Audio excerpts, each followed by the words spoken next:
Alan Hampton took the train north to Coketown on Friday night, irritated and upset with his girlfriend.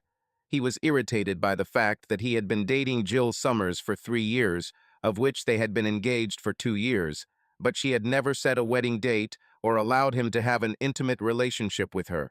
She insisted on separate hotel rooms when traveling together or on him sleeping on the couch when they stayed with friends. However, she was beautiful and smart, and at night he dreamed of making love to her.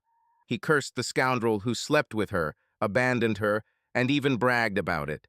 This left her emotionally vulnerable.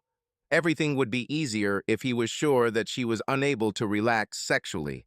Then they could agree to remain just good friends. But she regularly almost gave in. This has become especially painful in recent months. She was more open in public, and when she returned to her apartment, she usually invited him for coffee. She seemed ready for intimacy, especially if they danced together, but as soon as she allowed herself more, she began to panic, pushed him away, and began to cry. He was annoyed that she didn't go with him this time. He was seeking to become a Conservative Party candidate in an election that could be held in the constituency due to the possible resignation of a local Labour MP whose health was causing concern. Therefore, it was necessary to quickly select a candidate. It was clear that he had practically no chance of winning, and most likely they would prefer a local candidate. However, participation in such elections could be a step forward in his political career. They explained to him that the following sequence awaited him. Participation in elections in a hopeless constituency then, if the campaign was carried out well, given a chance to run in a more promising constituency. A successful by-election campaign could improve his chances of winning a winnable constituency in the next election rather than 2 terms later. His friends in the party said that local associations preferred candidates who had wives or girlfriends who were willing to participate in the public life of the district. One of the current deputies, speaking informally in a bar after a meeting with potential candidates, put it even more bluntly. "Honestly, I don't care where a man hides his cravings in his personal life, but you can't nominate a candidate in the northern constituency if voters think he's unconventional." Orientation. In recent months, he has been immersed in studying the area. He visited there 5 times and subscribed to the local newspaper. He knew who the main employers were, the successes and failures of the local football and rugby teams, and considered himself a strong candidate. He wanted to do his best for the country. He believed that what the Prime Minister was doing was largely necessary, but in 10 years' time politics would have to become more consensual again. If only Jill understood how important this was to him. Jill came with him one weekend in November to walk around the area while he did his research. Apparently, she did not listen to him very carefully when he explained that the main purpose of the visit was to study the district. This led to an argument on Saturday afternoon. She refused to go with him during the day and stated that she felt unwell in the evening. It wasn't fair. The next day, she really looked terrible. They made up, and she forgave him. He promised not to force her to go on such research trips, and she said that if the local party called him for an interview, she would go with him. At the time of the first interview, she had a wedding that she could not miss. The district chairman accepted her excuse and even expressed his impression that she allowed him to leave her for the sake of elections. The final candidate selection, including 2 interviews, was due to take place this weekend. The first is on Saturday to narrow the field of applicants to 2 people, and the second is on Sunday for the final selection. He invited Jill to go with him on Friday night, meet local party members before the interview, and stay in another room, which he had booked for 2 nights. She initially agreed on the condition that they would not stay at the same hotel as last time. On Thursday night, he prepared her by telling her about the most important people on the committee she should talk to.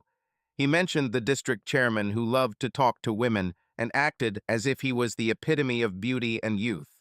He warned her that he would most likely flirt with her. She asked his name, and he answered, Rupert Grimsdyke. He added that he was an elegant man in his 50s who served in the Royal Air Force during the Second World War.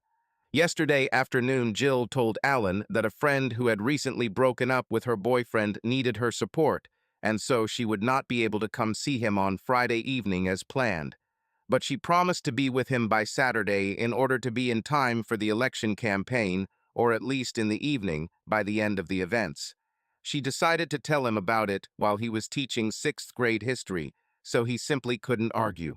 Alan reminded her of the name of the hotel where she was staying, the time she needed to arrive to catch the campaign, and that her room had already been booked and paid for. They spoke quietly, but he suspected that the students might have noticed that something was wrong.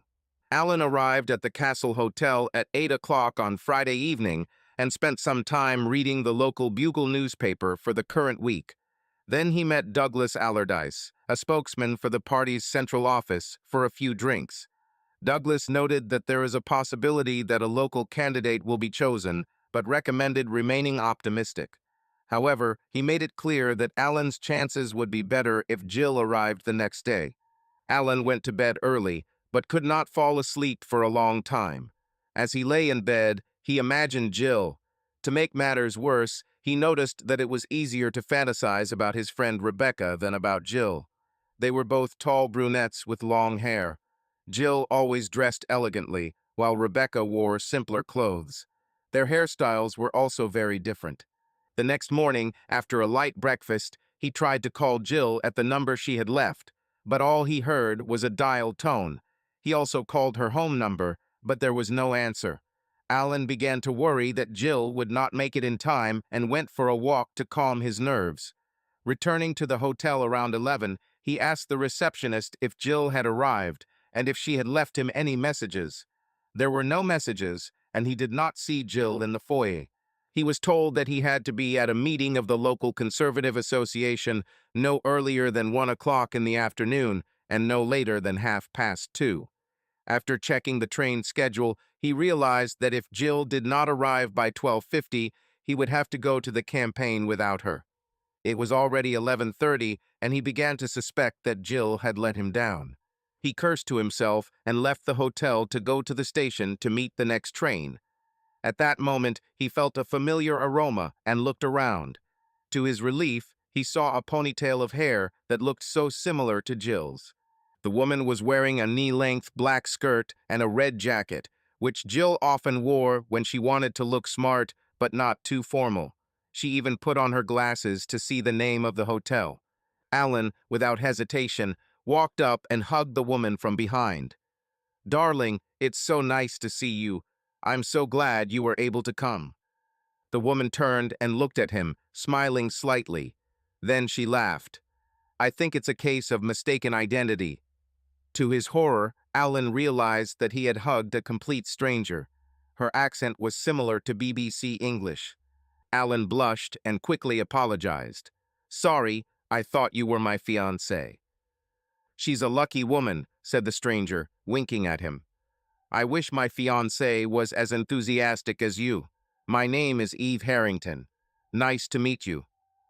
Alan Hampton. "Nice to meet you, Eva," he replied. Eva looked at her watch. "I was just getting ready to have lunch. If my fiancé doesn't get here before 2:30, I'm very hungry. Do you have anything you recommend? The cafe across the street is cheaper and faster than the hotel. However, join me. I am indebted to you for not calling the police when I kissed you," Alan suggested jokingly. "Okay, go ahead, Alan," she replied with a smile. They sat down in a cafe and ordered ham, eggs, and chips. She drank coffee and he drank water. The cafe was a little smoky, but it didn't matter as Alan knew that most of the committee members were heavy smokers. Eve asked what Alan was doing in Coketown, and he told her about his bid to become the Conservative candidate and that the election was due to take place this weekend. "No wonder you were so happy when you thought I was Jill. I was told that the electoral associations prefer a candidate to have a wife willing to support him in the district," she remarked. "Yeah, that's right," he answered gloomily. Eva, noticing his mood, suggested talking about the election race. She asked smart questions and seemed genuinely interested. She then asked about his work and background, and Alan, unexpectedly, opened up to her. Realizing that he had already told enough, he himself asked about her fiancé and why they were staying here. She frowned sweetly and said, Well, that doesn't mean you and I will meet again. I'm here for a dirty weekend to see how compatible Arnold and I are. Compatible. She sighed and said, Arnold is 10 years older than me. He says he wants to take care of me and is quite wealthy. But I'm not sure if he's attracted to me as a woman or if he sees me only as something to show off to his friends. Alan laughed. Can't it be true in both ways? He hugs me in public, but doesn't try to have sex when we're alone. It seems to me that he has no sexual experience, and to be honest, I spent my time at university being the same girl that everyone has fun with. I don't want to marry someone who isn't sexually attracted to me or isn't interested in pleasing me. What if he decides to leave you after he sleeps with you? If I don't get pregnant, I'll be much better off without him. It's better to find out now than to marry him, and then force him to get a divorce or wait 5 years. They finished eating, returned to the hotel, and went to the bar. He ordered her a gin and tonic and coffee for himself. Eve looked at her watch. Jill will be late if you have to leave in 20 minutes. He said, I don't think she'll make it. She looked at him and frowned. She put you in an awkward position. I know Arnold would be rightfully angry if I did that to him. I wish Jill would understand that. What does she look like? Alan pulled out a photo he took last November on the Saturday morning before their fight. Eve looked at her carefully. Well, now I understand why you made the wrong hotel. She really looks a lot like me. She laughed. It's a pity. What did you want to say? You'll think I'm a wicked woman, but if it weren't for Arnold's waiting, I would have offered to pretend to be Jill in this election. He laughed. It's tempting, but maybe it's for the best. I'm afraid they would be so impressed with you that they would choose me, and it would be difficult to explain this to Jill. Maybe, but I would definitely flirt with party members. I have no doubt about it. I think that's what Jill doesn't like about my desire to become an MP. But that's part of the deal. You should be nice to her friends and relatives, and she should be nice to yours and employers. My deal with Arnold is that he will support me the way I am used to, and I will support him. Faithful and try to be a social value. I have no problem with this. But I can't stay faithful if he doesn't even try to satisfy me sexually or show that he likes having sex with me. Alan realized that this was a problem with Jill as well. She did always find something to do at the non-dancing dinners at the local conservative club in Birmingham. Of course, he couldn't imagine her thinking that flirting with Grimsdyke would be fun rather than painful. He looked at the woman next to him, and she smiled back. He realized with a guilty feeling that although she looked a lot like Jill, she was much sexier. Her blouse had an extra button undone, which Jill would definitely have considered indecent, and she was much more tactile. She touched his arm a couple of times when she talked to him or laughed at his jokes. They finished eating, and he paid for it too. She said, "Thank you. Maybe all 4 of us could have a drink together at the bar this evening. That would be good." They left the cafe. He said, "I'll do one more check on her, and then I'll go." She looked at him, put her arms around his neck, and straightened his tie. "You should look your best for the meeting." She leaned over and kissed him on the cheek. He liked the feeling. Eve stepped back from him, looked and clicked her tongue twice. "You better not go into a meeting with lipstick on your cheek." She took out a handkerchief, licked it clean, and then placed one hand on his neck, tilting it so that his face was pointed down towards her. He felt his body react to the touch of her hand on his neck and the sight of her cleavage, which was barely hidden by her black bra. He grabbed her waist to steady himself, and she pressed herself against him as she used a handkerchief to wipe the lipstick off his cheek. Although he thought he did well in the pre-election debates, things could have gone better. Towards the end of the day, there was a rush and Allardyce was called in to make some phone calls. At 17:45, Grimsdyke announced that they had not completed the shortlist of candidates and asked everyone to return to their hotel or home, and that night they would report which candidates would be needed tomorrow. He quickly walked back to the hotel and found that Jill had not yet arrived. He decided to have a drink at the bar to calm his nerves while he waited for the decision. When he entered, he noticed that Eva was sitting at the table and looking at her watch. Next to her, there was a small suitcase. She looked up, called him and said, "Alan, good to see you. How did it go?" "I made it through the interview, but it was obvious that Jill's absence had been noticed." "Damn, I should have gone to the debate with you instead of sitting here like an empty space all day. I almost wish you had gone. Have you seen Arnold?" "Alas, no." "Can I order you a drink?" "It will be wonderful. Gin and tonic?" When he returned with the drinks, she tapped the seat next to him, and he thought it would be rude to refuse. She said, "Any news from your fiancée?" He replied, "No, damn it." He slowed his speech. "Can I complain a little?" "Of course, speak up." "I knew that the local candidate would be the favorite, but they still appreciated me. Grimsdyke said that for a visitor and a Midwesterner, I was impressed only because I had gone out of my way to learn more about the area than most of the commissioners." He paused for a moment. It was clear that Jill's absence was working against me. I may have protested too much, but I told Grimsdyke that I had made a reservation for Jill and was expecting her that evening. I even showed him the photo I took at the War Memorial the last time she came here with me. He didn't add that the older man looked closely at the photo and said that he was lucky, and if he were 30 years younger, he would try to win Jill for himself. "Sounds like you did pretty well anyway." Alan nodded. "Maybe. I just wish Jill would acknowledge how important politics is to me." "Well, at least she seems to be a kind woman, standing by her friend when no one else would." Alan thought about this and almost growled. "I don't think she was going to come at all.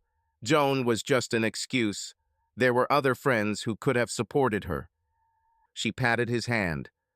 "I'm sure that if you show her how important your choice is, she will come next time. After all, she probably helped you before in your political career." "Maybe." He realized that he did not sound convincing and added, "Yes, she supported me." He looked at his watch. "Do you mind if I make a call? I'll be back in 20 minutes, and then I'll say hi to Arnold if he's already arrived, or we can have another drink if not." "No problem." "Great." He went to his room and called Jill at home. When she answered, the conversation was awkward. She said she had a migraine and felt sick, so she decided it was best not to go. When he complained that she didn't tell him at the hotel, she apologized lamely, saying she had lost her room. When he asked if she would come tomorrow, she replied that she most likely would not be able to go as she would still feel unwell. He decided there was no point in arguing with her. If she is really sick, he will feel like a villain, and if she is lying, then doubt will not help either. He went back downstairs and saw Eve still sitting at the bar. He walked over. "Is Arnold here yet? I would be glad to say hello to him if he came." She looked at him. "Do you mind if I express my feelings a little?" "Of course not. I called him this afternoon to find out why he didn't come. He said the fact that I was willing to have sex with him before marriage meant I wasn't worthy of him." He saw tears welling up in her eyes. "I'm so sorry. What a bore." She reached out and squeezed his hand. "Thank you for this. I know I'm better off without him, but it still hurts to be rejected. I just need to gather my strength to meet my friends again." He squeezed her hand too. "I understand you, Eva. By the way, Jill just told me she's not coming. She claims to be sick."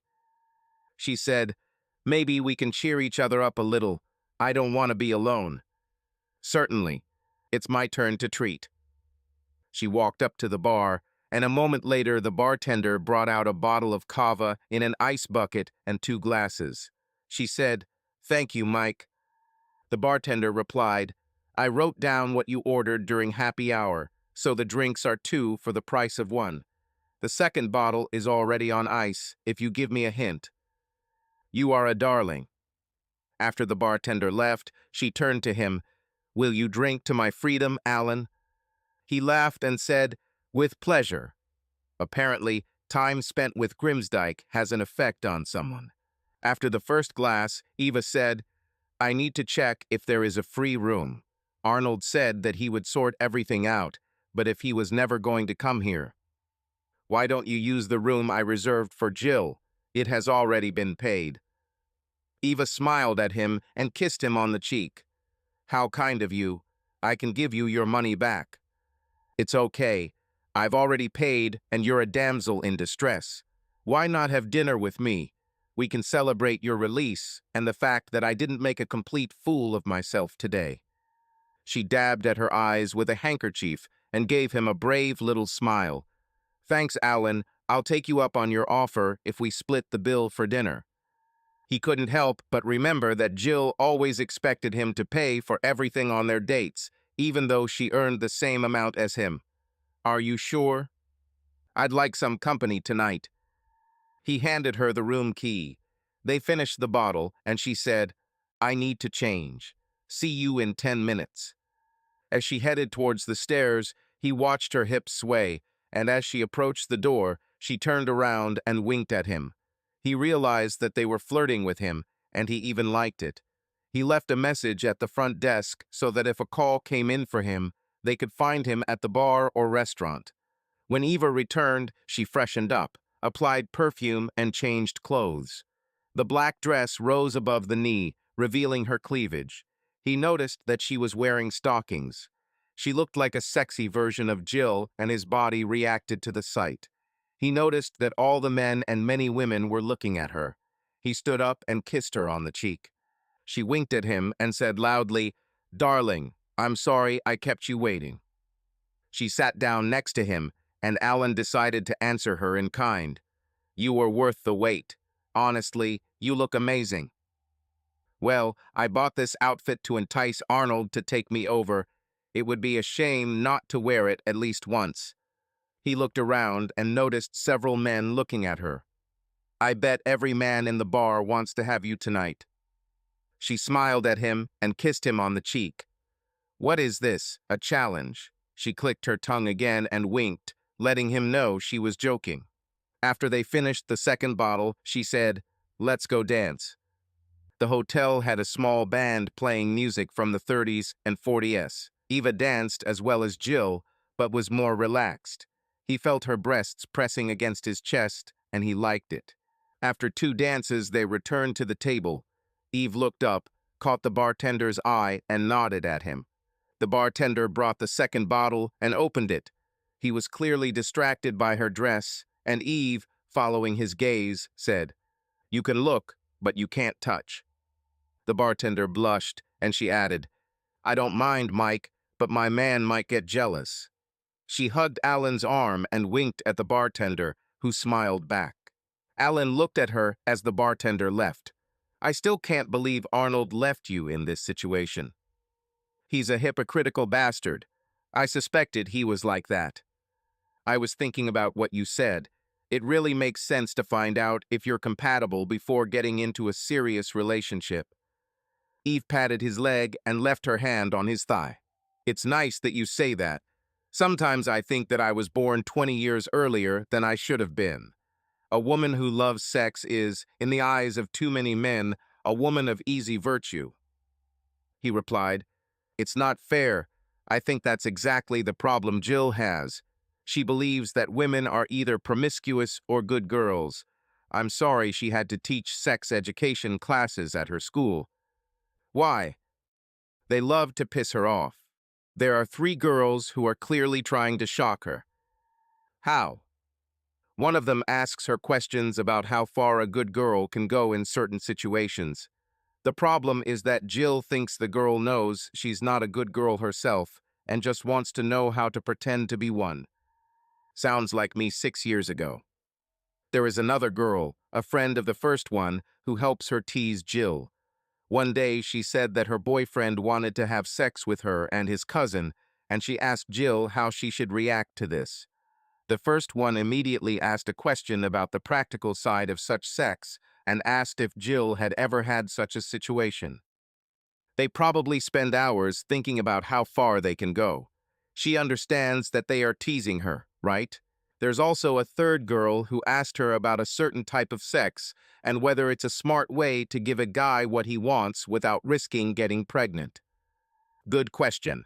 Personally, I would tell her to take the pill or tell the guy to use a condom and have sex the normal way. Some types of sex have painful consequences. He laughed, although he noted that she was clearly speaking from personal experience. Eve moved closer to him, and he responded by putting his arm around her shoulder. She looked into his eyes and licked her lips. He kissed her. After 30 seconds, they pulled away, and he said, "I'll be right back." He headed to the toilet, which was located across the reception. He needed some time to think. He was glad to see Eva, and talking to her calmed him down before the debate. The proposal with the number was an instinctive impulse, and not an attempt to seduce her. She was an attractive woman who loved to flirt, but he thought it was bad form to have sex with a woman who had just gone through a breakup, and even to cheat on Jill. However, nothing stood in the way of having a pleasant evening and boosting her self-esteem. Of course, he was going to be a gentleman at the end of the evening. He had almost convinced himself that this meant not trying to have sex with her. He even thought that a real gentleman should have simply reassured her of her attractiveness. 5 minutes later, he came out of the toilet, and as he walked past the reception, the administrator said, "Your friends are waiting for you at the bar." The man pointed, and Alan was shocked to see Grimsdyke and Allardyce sitting with Eve. He expected a telephone message, not a visit. They must have come to check his story that he was waiting for Jill. Eve saw him approaching and waved her hand. "Alan, darling, look who's here. I invited Douglas and Rupert to have a drink with us." Douglas sat opposite Eve and Rupert next to her. She patted the spot on the other side of her, and he sat down, hoping it wouldn't end badly. She took his hand and moved closer to him. He saw the men look at her hand and noticed that she was wearing a wedding ring. "I just apologized for not being able to attend the debate today. But my best friend from college needed my support yesterday, and her car broke down on the way to the train station. I hope my friend's incompetence in car maintenance will not be counted against Alan." Rupert said with a purr, "I must say it might help him if you were with him this afternoon." He patted her on the knee. The bartender approached the table, and Eve said, "Mike, please bring 2 more glasses for our guests." He nodded and answered, "With great pleasure." When the glasses were delivered and filled, Rupert proposed a toast to Jill, actually Eve, who was portraying Jill. Eva said, "I believe that a deputy's wife should support her husband." She then giggled, "Of course an MP's husband should support his wife, like Dennis does for Margaret." The 2 older men laughed and said, "Exactly." Rupert added, "You should be proud of Alan, my dear. He made a very good impression today." Damn, the 2 men believed it. But Eva did look quite similar to Jill in the photo. After a few minutes of chatting, Douglas said, "Jill, Rupert, I need to speak with Alan alone for about half an hour." Rupert turned to Eve. "Perhaps you'll join me on the dance floor and show me some class." Eve stood up, kissed Douglas on the cheek, and then Rupert led her onto the dance floor. Douglas said, "Sorry, Alan. We learned that the current deputy was admitted to the hospital this afternoon and most likely will not live until the end of the week. The committee decided it would be better to choose a local candidate. You were the local party's second choice, but you will need more time to work with voters than you have before the midterm elections, especially given your full-time job in Birmingham. This is not a criticism of you. I agree with Rupert, who said that you are too good a candidate to be remembered only as the one who came third behind the Social Democrats and Labour. If the result is really bad, the candidate will be blamed." Douglas took the time to discuss the feedback from the committee, which was mostly positive. Alan felt that Douglas was deliberately dragging out the conversation. It also bothered him that he saw the squadron leader showing attention to Eva. They danced quite close, and the man whispered something in her ear. At the end of the 3rd dance, the squadron leader kissed Eva on the cheek and led her to a private booth. Alan hoped Eve remembered she was pretending to be Jill and didn't get too carried away. He had no doubt that Rupert could charm, and Eve might even like it. Moreover, he could be a potential replacement for Arnold, as he was a bachelor and rumored to be a wealthy man. Douglas, meanwhile, moved on to discuss other districts that were looking for candidates and suggested where Alan should apply. Finally, Douglas ended the conversation, said goodbye, and walked over to where Rupert and Eve were sitting. When Eve returned to Alan, she said, "Rupert is completely sure that I am your bride.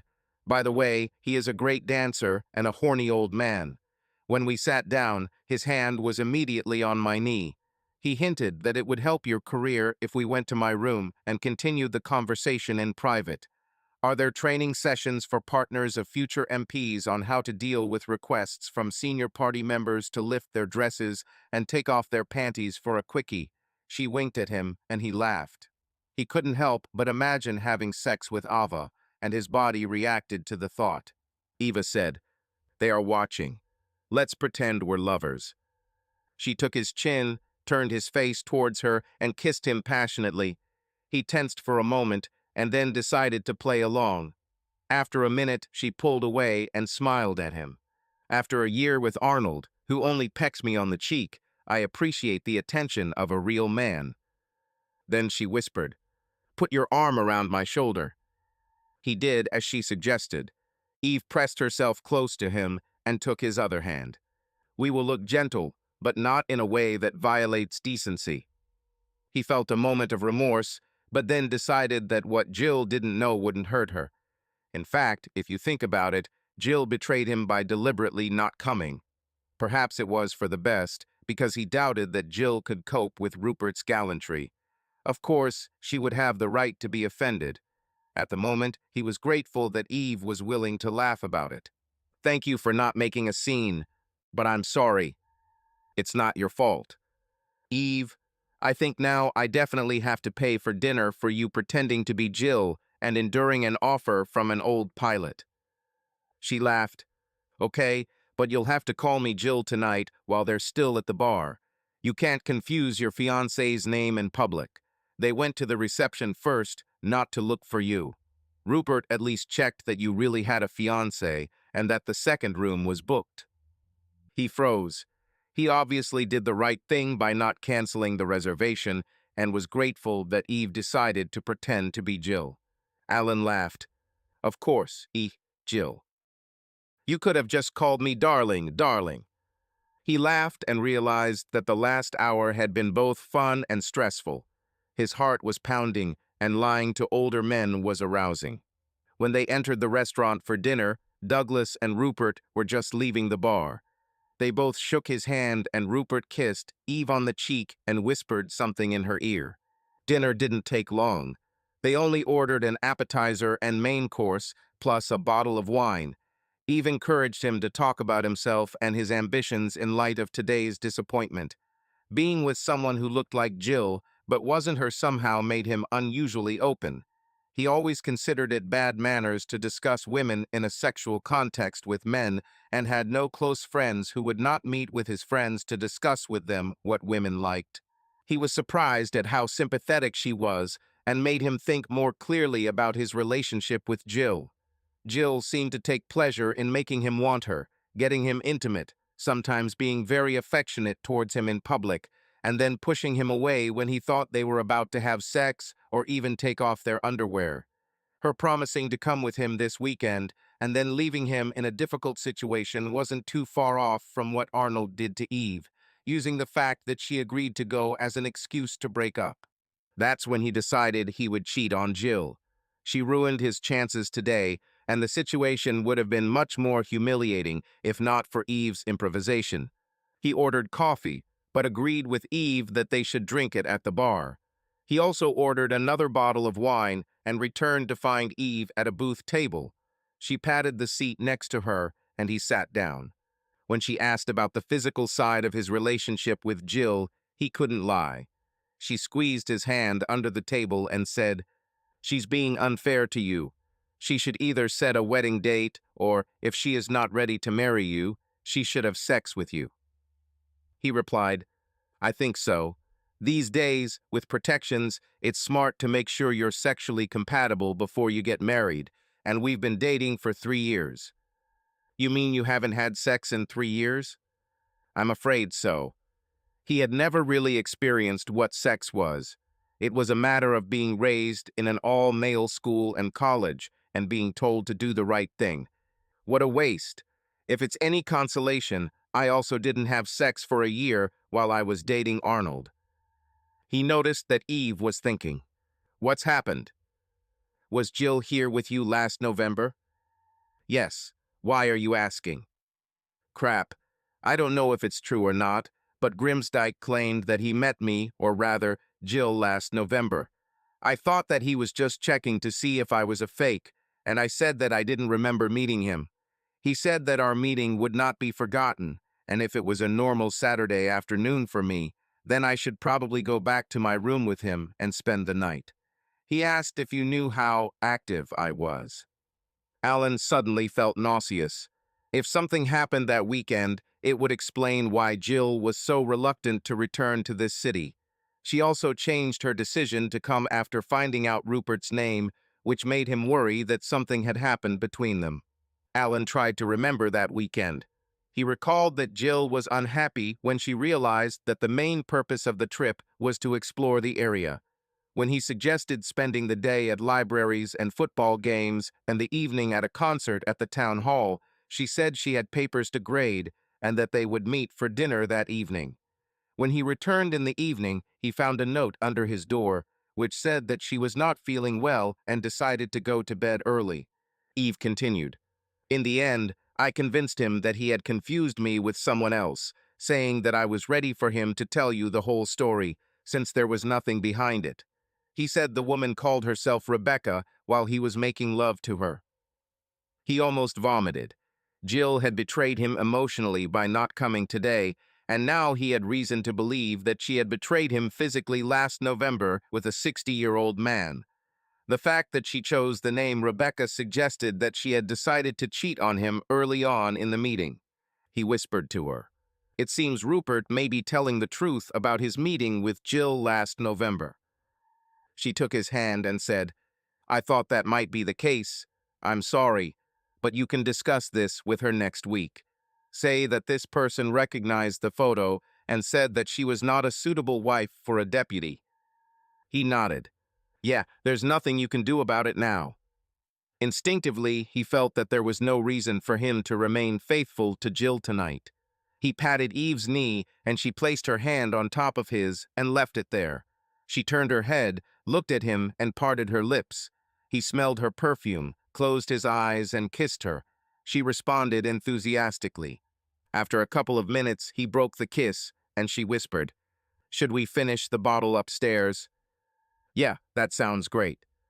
If you want to make love to me today, please do. No obligations, we don't need to see each other anymore. I think we both just need some reassurance. Although, to be honest, I just want a good man to properly comfort me. I hope you can help a lady in need." "Yes, I want to. I'm just going to the toilet." He went to the toilet, washed himself thoroughly, and bought a pack of 3 protections for 50p. When he returned, he saw that Grimsdyke had returned and was sitting next to Eve. He whispered something in her ear, and his hands were under the table. Eve looked up and said, "Oh, Alan's back." Grimsdyke stood up and said, "Good night, Alan. Good luck finding a place." He seemed to wink at Eve.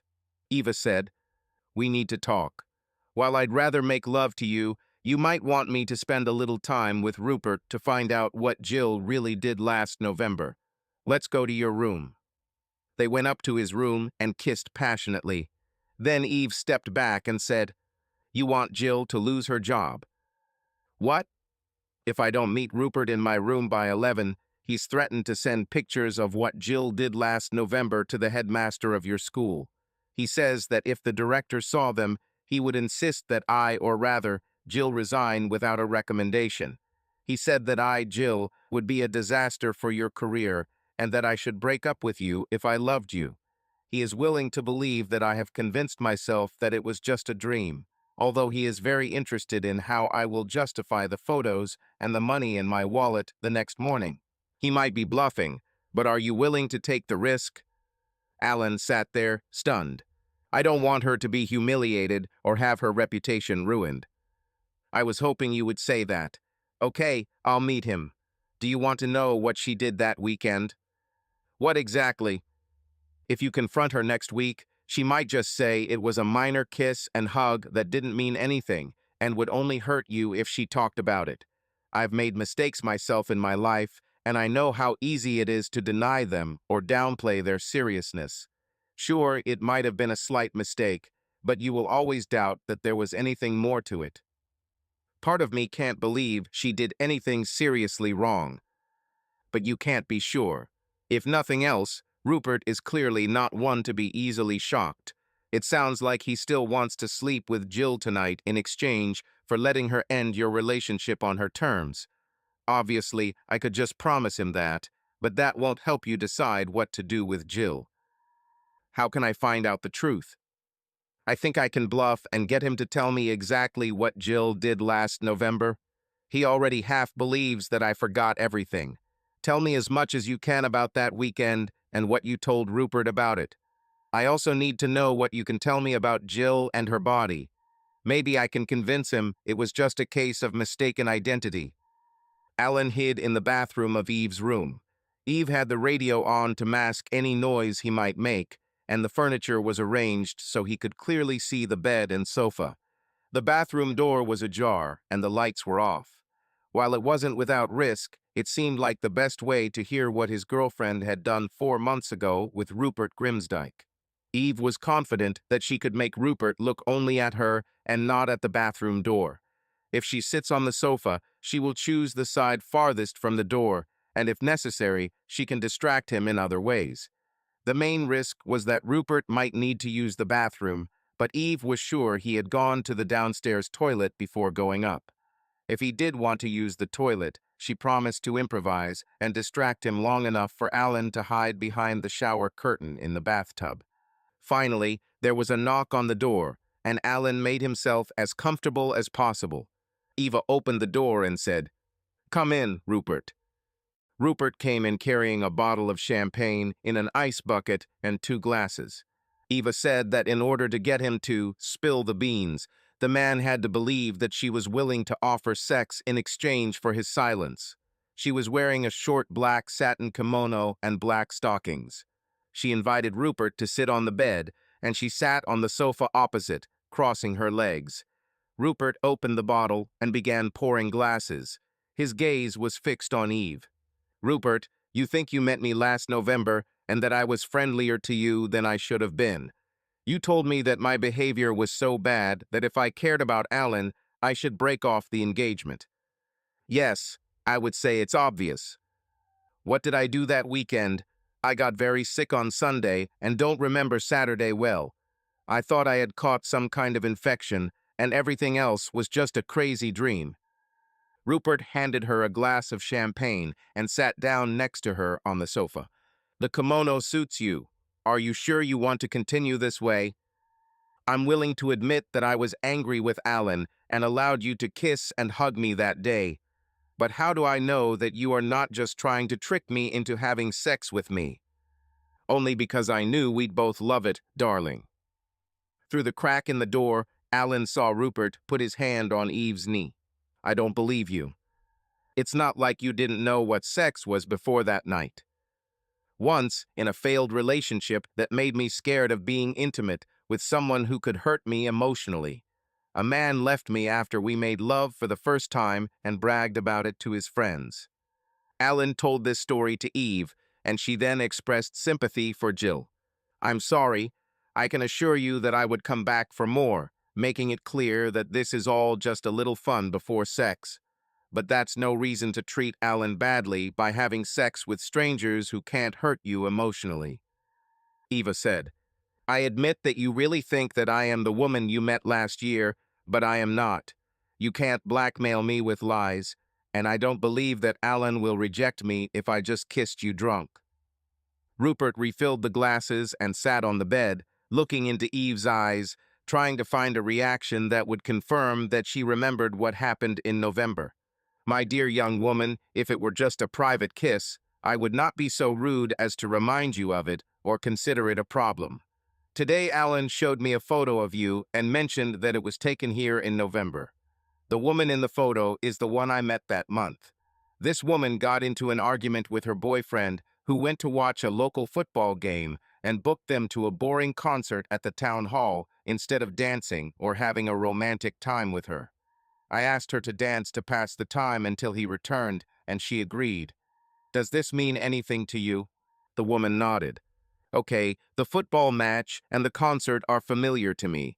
Alan probably told you about this when he showed you the photo and mentioned that I was sick that weekend. Bragged about your insensitivity towards your fiancée. Seriously, the man was trying to sell himself to us, not give us reasons for refusal. I don't like the implication that I'm trying to bluff. Alan never hides the fact that we love to dance. By the way, he's quite good at this. Stop taking me for a fool.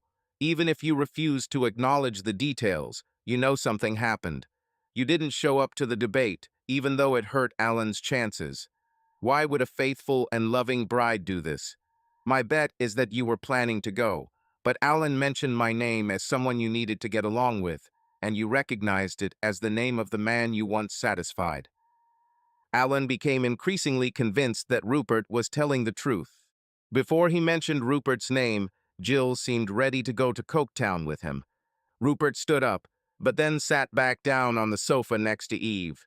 He placed his right hand on her knee and squeezed lightly. Eve crossed her legs, clasping his hand, and looked him straight in the eyes, challenging him. Her ploy worked. From the moment Rupert entered the room, he no longer looked towards the bathroom door. Rupert continued, I'm not a Puritan. I much prefer having sex with a woman who admits to herself and to me that she enjoys it. I will not shame a woman for being honest about this issue. I can assure you that the last thing I want is to send your pictures to your boss. I only threatened this to make sure you would talk to me. Then why do you want to talk to me? Because your young man has a future in politics, and he will be useful to the party. He is not a swindler or a scoundrel, like many of our new deputies. He has a sense of public duty. You took a risk that Saturday that you might make him look either funny or an object of pity if it came out. This could ruin his career. I wanted to make sure you broke off the engagement. What if I refuse? Then I will unfortunately have to talk to him or send photos anonymously. I believe that discussing the details of your relationships, especially with your husband or boyfriend, is meanness. When Alan showed me the photo, I recognized you. I thought about it and decided that the right thing to do was to give him a friendly warning. That's why I went with Douglas today to tell Alan he came in second place. Rupert paused. I don't want you to feel too bad about this. The fact that you are a lady with negotiating virtue and did not come to the debate did not affect the outcome. The reasons for selecting Counselor Traverse for ritual humiliation were quite reasonable, although the lack of concern about whether the candidate's fiancé would appear on the cover of News of the World really made this decision easier. Rupert put his left hand on the back of her head and pulled her towards him for a kiss. Eve answered him within 10 seconds, then pulled away, removed his hand, and unclenched her legs. She laughed. Fine. Do you really believe that I am that woman? But dancing with you is not the same as sleeping with you. I was still thinking about how best to raise this issue with Alan when I saw you. After all, telling a man you respect that his fiancée cheated on him isn't exactly gentlemanly. By the way, congratulations, you are quite a convincing actress. You didn't recognize me, and when we introduced ourselves, your reaction was more surprise than horror. For a moment, I believed it was a coincidence and breathed a sigh of relief. After all, there are a lot of brunettes with ponytails in the world. But you still proposed to me. When I took you to the dance floor, your perfume, accent, height, elasticity of body, and ability to dance matched those of that woman. Plus the fact that the guy my woman cheated on was named Alan, and that they rented separate rooms that weekend is just too many coincidences. As I said, Alan and I were just being careful this weekend in case there were a bunch of old ladies on the committee who didn't believe in sex before marriage. And yet you are in a separate room. I told him I had a headache. After all, you threatened to ruin my life. And to be honest, I'm dressed like I wasn't going to sleep alone tonight. Rupert smiled and took another sip of champagne. Jill, I can't decide if you're a great actress who's a master at bluffing or a woman who's completely forgotten that day. Jill said, proving denial is difficult. I'm not the woman you met. But even if it was me, so what? Today, a light kiss in a drunken stupor after a quarrel with a guy is hardly such a big deal, and stubborn denial would work if we both stuck to this version. Kissing an old friend in private is one thing. Having sex 3 hours after meeting a man in a hotel lobby is another. Rupert, you strike me as a man of peace. It's often easier to have sex with someone you don't know well. What are the odds that you helped that woman admit that she liked sex, and a week later she slept with someone like Alan? Are you saying that sex with me was good for your relationship with Alan? Full marks for trying to stroke my ego. Eva replied, I see that you are a loyal man of the party, Rupert. However, dances that end in quick sex are unlikely to be front-page sensations. News of the world, especially if both participants are silent. If that's all that happened, I'm willing to admit that I was that woman. I would say I learned my lesson that night and now have sex with Alan regularly without cheating on him. I might even be willing to tell Alan what happened and ask for his forgiveness. If only you had slept with me that night in November, I might have cut you some slack. Eve looked just as shocked by this remark as Alan did. The man implied that Jill had cheated on him with more than one man. Then Alan calmed down a little. It must have been another woman. Rupert, tell me exactly what happened that night. I don't remember and don't believe I did anything that Alan couldn't forgive. If you've really forgotten that night, I think I'll do you and your bosses a favor by reminding you how much you love sex. Alan was puzzled by the mention of her work. It sounded offensive and completely inappropriate. Take off your kimono. It's quite warm here. Eve shrugged, took off her clothes, and folded them neatly. Underneath, she wore a scarlet peignoir, a garter belt, and black French panties. Woman in scarlet. How symbolic. I see you replaced the French panties you gave to one of your fans last November. Rupert took off his jacket and hung it over the back of the chair by the table. He took an envelope from his jacket pocket and placed it on the table. It doesn't surprise me that you might have considered the latter part of the evening a dream, but you were indeed very aware of what you were doing when you were with me and the young man. He filled her glass. I suggest you take a long sip before listening to this. She took a sip and put the glass down. Rupert took her hands and helped her up. Maybe your memory will come back to life if we slow dance together. He pulled her towards him and she didn't resist. Put your hands behind my neck. She obeyed. He pulled her waist towards him and began a slow dance. All I hoped for when I started dancing with you that day was a little flirtation. You felt neglected and especially irritated because you were invited to a concert rather than a dance. Eve played with his hair. Carry on, Rupert. At first it was just dancing, but as everything developed, I realized that you were ready for more. You complained that Alan was the kind of guy who drove 28 miles an hour when the speed limit was 30, and you didn't mind when I went 33. Of course, Alan is a gentleman, and I'm more of a Regency rake. When I complimented you on your dancing skills, you said that with a good partner, it was easy. Obviously, your boyfriend was better than most, but you immediately realized that I had more experience. Then you touched my knee and asked if there was more wine. I realized that I could move forward when you complained that your boyfriend was wasting his time on football instead of wanting to be with you, and said that it would serve him well if you pursued your own fun. By that time, it became clear that the speed limit was 60, and I was moving at 65. I was just having fun reminding myself that I was attractive. Flirting is fun. Agree, I was in no hurry to seduce you.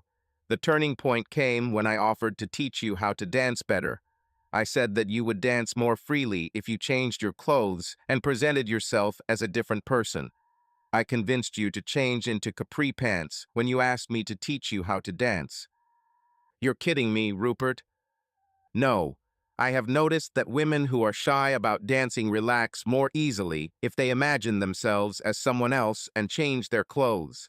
I teach dance in my spare time and keep a small wardrobe for such occasions. Fine, this sounds a little more plausible. You relaxed a lot when you changed clothes and imagined yourself as a heroine from Briolina. I admit, a few glasses of champagne helped, but you weren't drunk, just a little tipsy. My students would laugh at the idea of the stern and proper Jill Summers dancing a jive, but I would rather be Sandy than Rizzo. Sandy, who couldn't wait to wear black leather. Now you're trying to bluff. This angered Rupert. I can show you a photo. They stopped dancing and Eva sat on the bed while he took the photograph out of the envelope. He sat down on the bed next to her and showed her the photo. She gasped and said, "Fine, yes, but all I'm doing in the photo is teasing you with what you can't have." Yes, but strict and proper Jill Summers is clearly not shy about showing off her body in a way that makes men wonder what it would be like to sleep with her. My treatment for becoming a better dancer also helps release sexual inhibitions. Continue. You warmed up after that, and it all came down to not rushing too much. Then you asked if I could teach you tango. I suggested that you change your clothes and let your tail down. Rupert took out another photograph and showed it to Eve. She looked and said, "This woman looks like a woman of easy virtue. I would never allow myself to be photographed in such a position." "And yet here is the proof," said Rupert. "I don't style my hair like that." "That's exactly how you laid them that day. By the way, you provided the French panties for this photo yourself. Looks like it's your favorite item in your wardrobe. Back then we were going 65 miles per hour when the limit was 60. Eve shook her head in disbelief. "I should have given you a fine," she smiled. Rupert said, "Copy the pose. It might jog your memory." Eva reluctantly lay down on the bed, repeating the pose from the photograph. Rupert watched her, and his gaze expressed not only memory, but also some kind of amazing realization. "Who was I pretending to be when I danced tango?" asked Eva, not hiding her confusion. "Someone called Rebecca," Rupert said, and Eve winced slightly. There was silence for a moment. Eve looked at Rupert with slight confusion, and then, with a heavy sigh, said, "I don't hate what you do, but all you've proven is that you've allowed me to live out a fantasy." Shortly after that, we moved into my room, and you invited me to, and I quote, "use Rebecca like the woman she is." By then, we were already driving much faster on the motorway than allowed, Rupert said with a smile.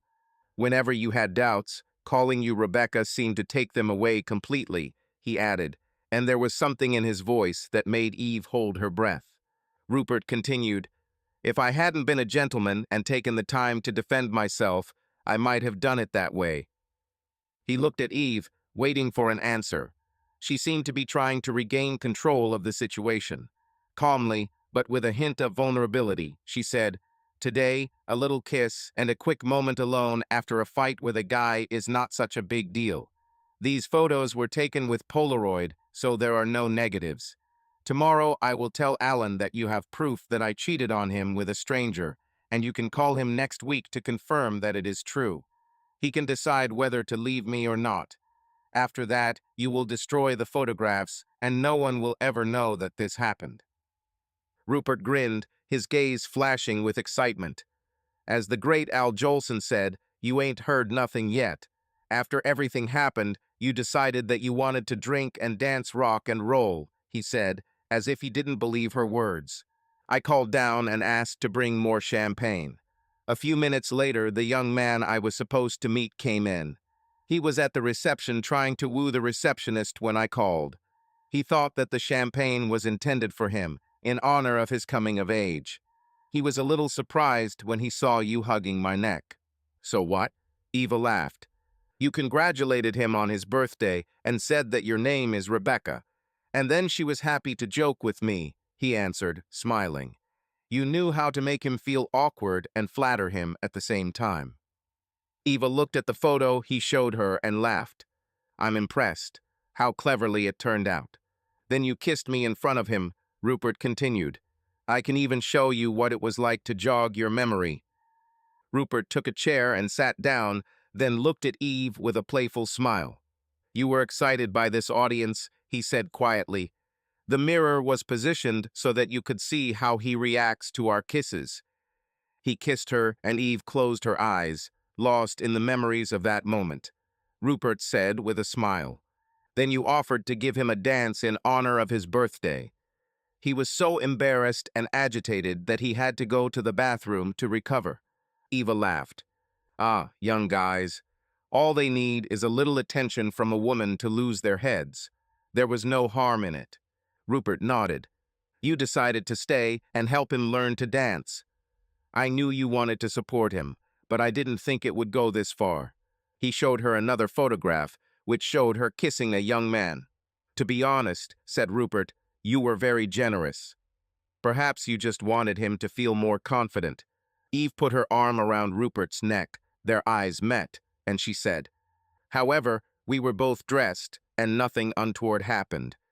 Just a little innocent birthday fun. Rupert smiled and replied, Perhaps, but it was a special moment for him, and you knew it. Eva looked at him thoughtfully and nodded.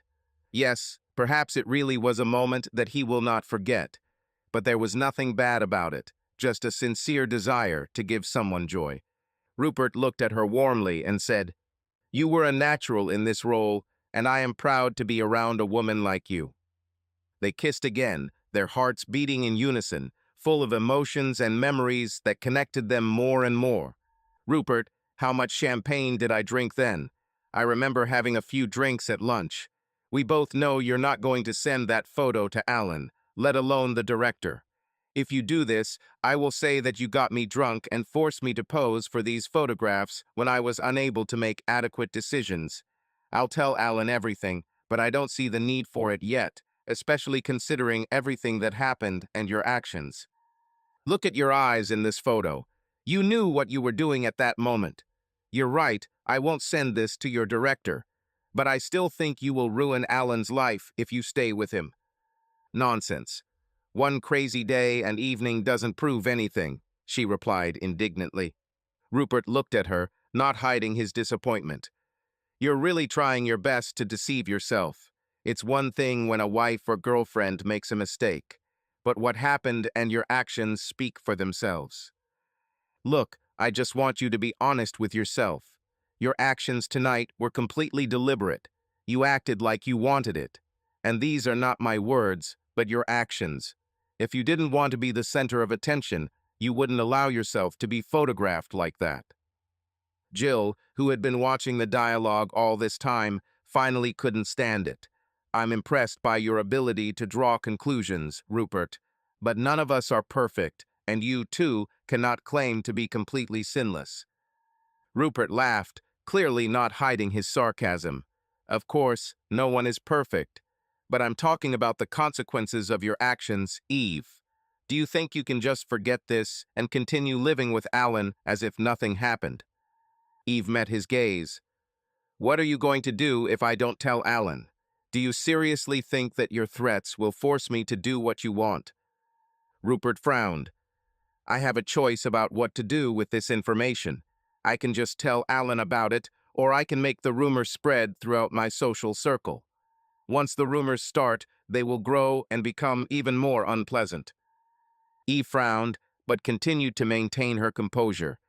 You always loved threats, Rupert. But you know what? I'm not afraid of you anymore. If you really want to ruin someone else's life, go ahead and do it. But know that the consequences will affect you too. Rupert just shook his head. Do you really believe that all this will pass without a trace?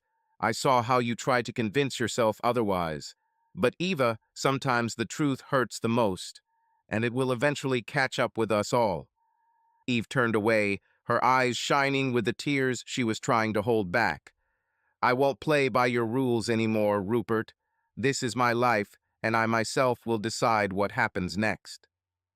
Rupert didn't answer, but there was a mixture of regret and disappointment in his gaze. He showed her another photo. When you came to the party, you had already drunk, and by the time I got there, you were really drunk. I took you back to the hotel, made sure you threw up, and collected all the cameras from the party. I made everyone afraid of the police and told them they were lucky they didn't go to jail. He showed her the last photo. Apparently, you were curious about sex. Eve looked at the photo and said, all these photographs are smaller versions. What happened to the big pictures and the rest of the small ones? I left large photographs with you. I wanted to make sure you learned your lesson and be more careful in the future. I also left the 100 pounds Ronald's friends paid in your wallet. You deserve to be paid for serving them so enthusiastically. I left a typed message on plain paper saying that steps had been taken to conceal your identity, so there was no fear of blackmail or reapplication. I destroyed the page in the hotel register where your name and address were listed in case you provided real information. As far as I know, all the Kodak films the men shot at the party were given to me and destroyed. The young men said they used protection when they had sex with you to avoid getting infected, so I hoped you didn't get pregnant. I saved a few small photos of you either clearly agreeing or it corresponds to the fact that you liked what was happening. It was insurance in case you accused me and these young men of forcing you against your will. The woman nodded. Show me that last photo again. She looked at her and smiled. I don't blame you for thinking it was me, but it's not. Look at the radio alarm clock next to the bed. Alan and I were here on the weekend of the 22nd, not the 15th. He looked at her in disbelief. You're bluffing.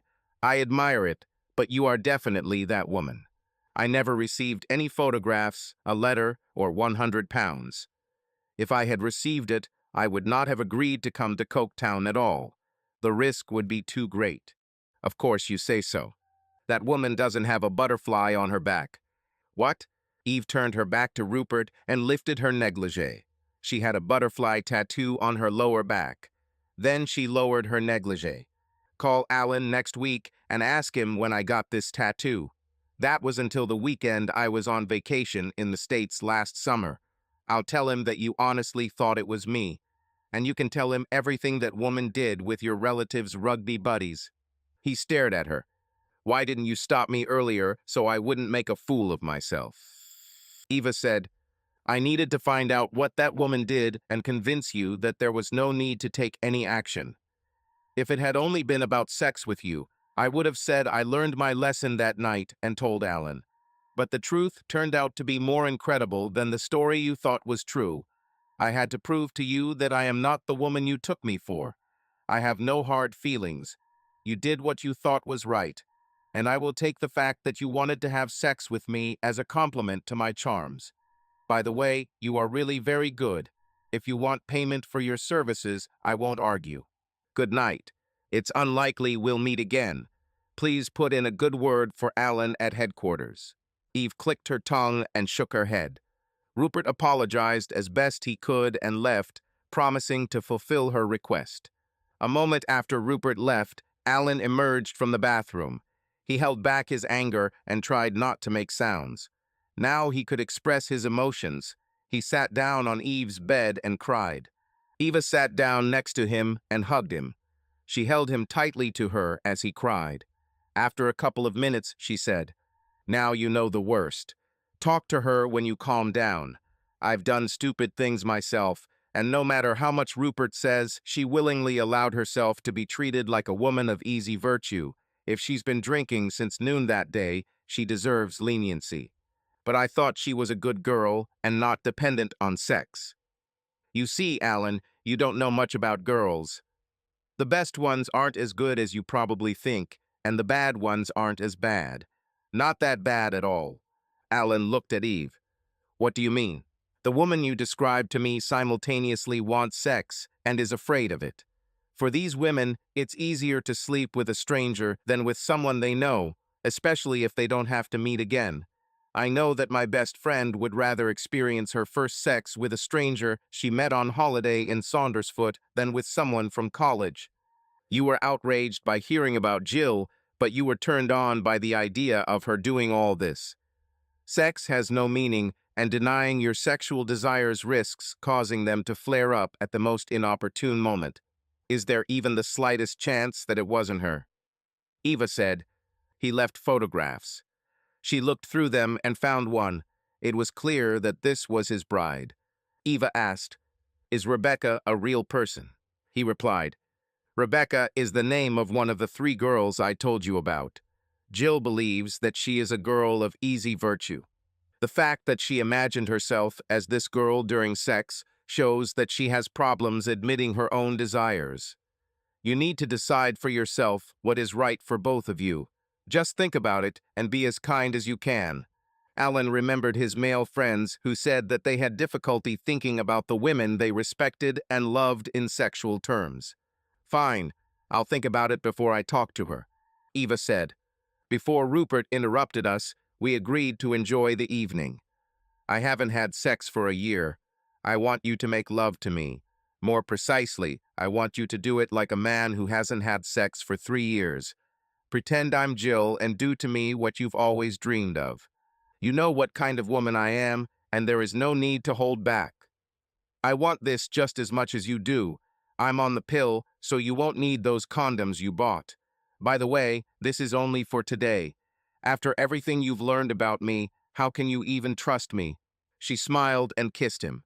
He suddenly stopped and said, "I don't want to pretend that I'm making love to Jill today. I'm too angry with her, and I'm afraid that I might hurt you. I don't mind. Make love with someone with whom you can completely relax," Alan said. "What will help me when I deal with Jill is that I will feel like I behaved almost as badly as she did. Anyway, I decided to cheat on her with you before I even found out about Rupert and the rugby players. Imagine that you are the real Rebecca. I want to pretend that I'm making love to my best student." Eve blinked. "Tell me about her, including why you are attracted to her."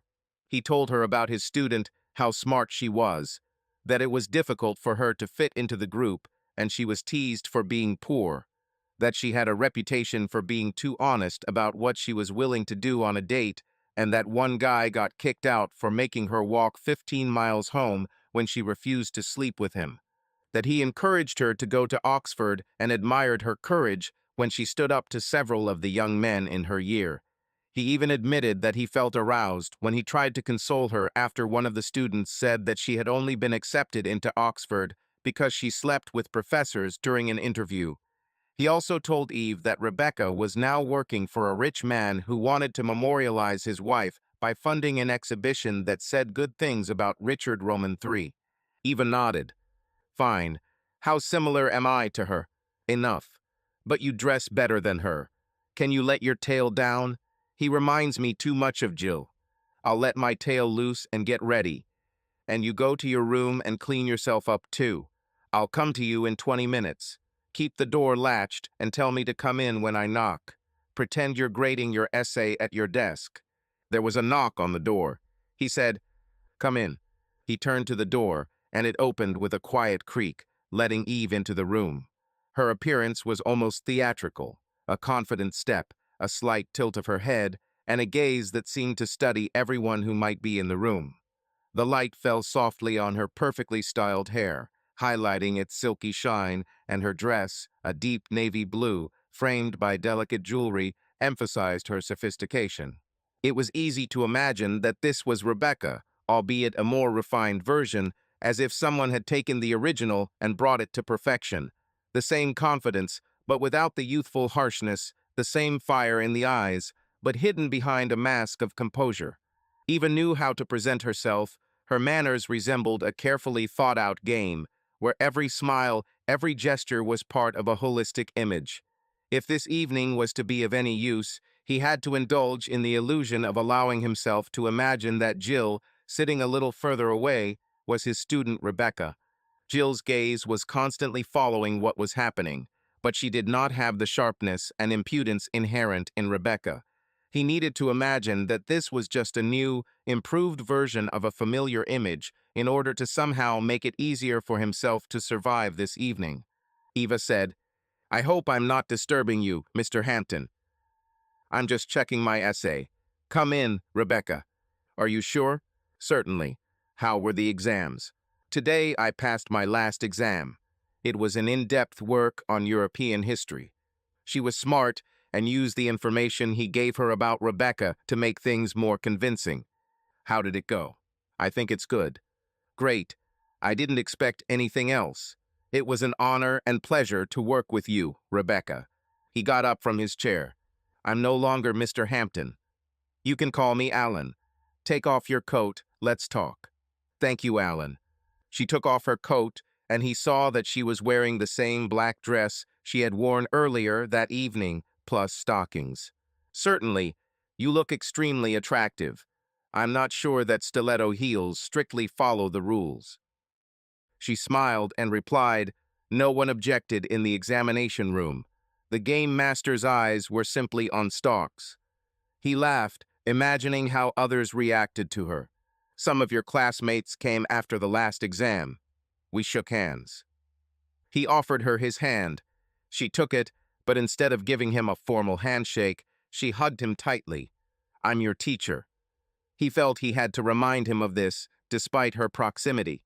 But not anymore, she said quietly, moving away for a moment and looking into his eyes. Today I finished my classes for good, and besides, I have long been an adult. It's all the same, he said with slight tension. We both know that you never tried to seduce me. I just thank you for making me believe in myself. Her words were soft but filled with gratitude. He felt her sincerity and simply smiled in response, avoiding unnecessary words. Her eyes shone with confidence, and this moment seemed to last forever. She looked at him with a smile, noticing his confusion. You know, from day one I thought you were a very kind person. That's good to hear, he replied, trying to keep his tone calm, although he felt how this situation was beyond the boundaries of the ordinary. She came closer and leaned towards him, whispering, Thank you for always supporting me. Her gaze was full of emotion. They became intimate with each other. Alan was still processing his first sexual experience. It turned out better than he expected. He was full of desire to repeat, and Eve, lying next to him, was clearly ready to continue. For a moment he was embarrassed that she had taken the initiative the first time, but then he mentally corrected himself. He needed her to manage the process for the first time. Now he knew that he was capable of pleasing a woman. The fact that she was in charge also helped him sleep with Eve, cheating on Jill. Some of the anger towards Jill dissipated. He, of course, would break off relations with her, but he no longer felt the temptation to publicly humiliate her. After all, this would also mean humiliating oneself. He will simply let her know that he knows about her cheating and tell her that she will have to change jobs. He looked at the woman next to him and imagined that it was his student Rebecca. He whispered to her, Tell me what you like. It soon became clear that a special understanding had once again emerged between them. In the darkness of the room, it was easier for him to believe that in front of him was a person equal to him in spirit. Eve had worldly wisdom and conversational skills, but he felt she lacked his level of intelligence. This thought confused him a little, but at the same time it made him rethink what is really important in human relationships. After all, Eve and even the real Rebecca, who worried him so much, understood much more about love and emotional intimacy than he did. Eve felt his thoughts begin to wander somewhere far away, and she lightly squeezed his hand, bringing him back to the present moment. He smiled, returning his attention to her. They looked at each other, feeling an amazing closeness. She pressed herself tightly to him, hugging him with her whole body. He tried to remember what he had read in Alex Comfort's book about relationships and sensuality, but reality seemed much more alive and real than all the theories and advice. He hugged Eve tighter and whispered to her the words that he was afraid to say before, but which now resonated in her eyes. Eva smiled, looked at him, and whispered, Everything is fine, Alan. I want you to be here and now with me. I love you, he whispered, feeling all his emotions overwhelm him.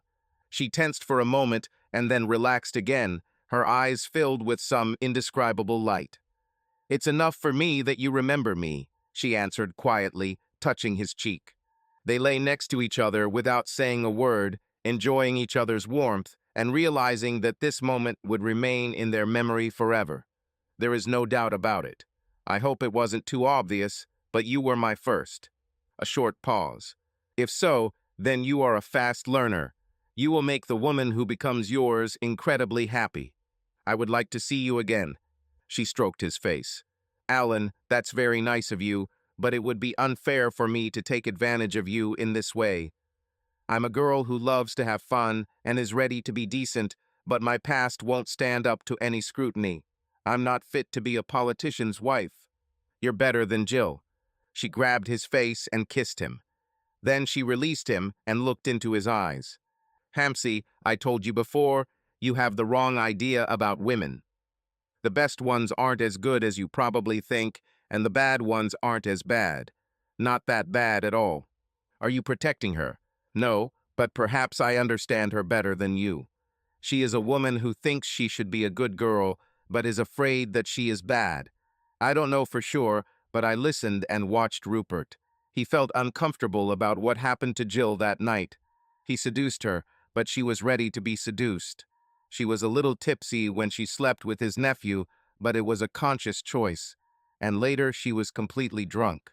Are you saying that this was done against her will? She was like a teetotaler who got drunk for the first time and drank 10 pints instead of stopping at 3.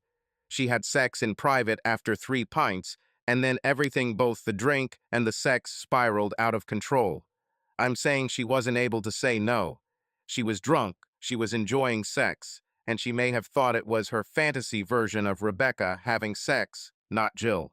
Alan wanted to say something, but then smiled to himself. And I just made love to my fantasy version of Rebecca. He began to cry and Eve wiped away his tears. Look, I don't know what's right for both of you. Just don't assume that she intentionally betrayed you. But what she did. And you were just pretending to make love to your student. I know you would never do this if I were really her. And I can't say for sure, but sometimes it's easier to let yourself go with people you'll never meet again. Thank you for trying to calm me down, but she betrayed me and herself. Alan, we both made love to each other last night. Well, I made love to you, and you made love to Rebecca. If you promise not to hurt me, I think you should sleep with Jill, pretending it's Rebecca. To sleep. Use me for sex. Allow yourself to relax and be selfish. I feel uncomfortable with this thought. If you want to talk to Jill intelligently, you need to understand the joy of sex for yourself. Look, making love is better than just having sex, but when it's done by someone who loves you, you can get the best of both worlds, especially if both people give themselves to each other. I'm sorry, but I don't understand. You started making love to me, but then you just slept with me. It can be even more fun when both are focused on pleasure, knowing that everyone will get their turn to relax. Are you sure you're not offended that I imagined you as Rebecca? Look, I'm not upset that you made love to Rebecca. I like you enough to sleep with you, but tomorrow morning we will walk out of each other's lives, giving each other the joy and comfort we needed tonight. Plus, from what you said, Rebecca sounds like a smarter version of me at her age. Alan took a deep breath. Well, she was telling the truth. They were like ships passing each other in the night. He cheated on Jill, and the fact that she cheated on him first did not change the fact that he was ready to cheat even before he found out about her infidelity. He was not so hypocritical as to pretend that infidelity on the part of a man was more excusable than infidelity on the part of a woman. He nodded. You're probably right. She said, I'll change my clothes. Would you like to come see me in, say, 20 minutes? He nodded. Do your hair like the day we met. She looks more like Jill. She looked at him and said, Fine, but wash your face first. She then gave him some ideas on how he could use her when he joined her. He was half surprised to find the idea intriguing and offered a few clarifications. She left, leaving him with the choice of whether to join her or not. Well, at least it meant he could use both beds, and if he realized it wasn't right for him, he could always make love to her again. Before she left, she showed him the photograph of Jill that Rupert left behind when Eve convinced him that she was not Jill. Alan remembered how he probably looked the same when he was intimate with Ava. He washed his face, applied deodorant to his armpits, and shaved. Then he set himself in the right mood. Although he was more of a cricketer than a rugby player, he knew the captain of the school rugby team well. His name was Richard. Since it was already late, he did not knock on Eve's door, who left it locked. He made sure to lock the door behind him. Then he got into the role. Eva was sitting on a chair in her coat. He said, "Miss Summers, Mr. Pemberton said you wanted to see me." "Of course, Richard. I wanted to congratulate you and your team on winning the West Midlands Rugby Cup." "Thank you, miss. The team really enjoyed your support in the stands this year." Eve, playing the role of Jill, opened her eyes wide, opened her mouth slightly, and stroked her neck. "I know Mr. Pemberton has offered you a special prize if you lift the cup, miss. He told me what you all want to do to me." She stood up and took off her coat. Underneath, she was wearing a black negligee. She came up to him and said, "I promised him that I would let you fulfill your dream." A few minutes later, they were lying on the bed in each other's arms. He stroked her face and said, "I liked it. Now I understand what you meant by letting yourself go. I think you understand, Alan. What helped me was knowing that I liked you and what you would say if I went too far. I was a little afraid that I might overstep the mark if it was really Jill in front of me. You need to find a balance that suits both you and your partner. Are you sure we can't see each other again? I need to hunt a millionaire to marry him, and you need to go back to teaching and become a member of parliament. It's better if we leave this night as an isolated incident where we both got what we needed." Alan knew she was right. She gently tapped his nose with her finger. "You cheered me up. I hope I have taught you that women are almost the same as men. Decide what you want from life and strive for it. Do you think I should continue my relationship with Rebecca? Keep in touch with her. Perhaps find an excuse to go to Oxford, invite her to dinner, and see what happens. But don't make any moves until she leaves for university. Just treat her the same way you did before." He laughed. "You're right, of course." She said, "Don't ask me what to do with Jill. You know her better than I do, and I only have guesses. But judging by the photos, she seemed to enjoy it. Perhaps the analogy of getting drunk for the first time is appropriate. If I were you, I would only reveal part of what you know about that night." "I'll think about it." He fell asleep, feeling her body next to him. The next morning, he was going to leave on the first train. He had no desire to meet Rupert again, and at work, he was expected to check papers and plan classes. He also had to decide what to do with Jill. He was increasingly inclined to sleep with her first, and then decide whether to end the relationship or let her know that he knew what happened that night 4 months ago. That night, he dreamed of scenes in which he made love and had sex. Next to him, the woman he knew as Eve took longer to fall asleep. This night turned out to be completely different from what she expected. She hoped she didn't hurt him. In retrospect, allowing Alan to imagine himself having sex with his student was risky, but he didn't mind when she dissuaded him from further pursuing a relationship with the girl. She also knew that tomorrow she would have to go into hiding to avoid both men. Alan was unsettled from the very beginning and did not always fully use his head. She also needed to avoid Rupert, who she felt was quite intelligent and had a motive to figure out what was going on.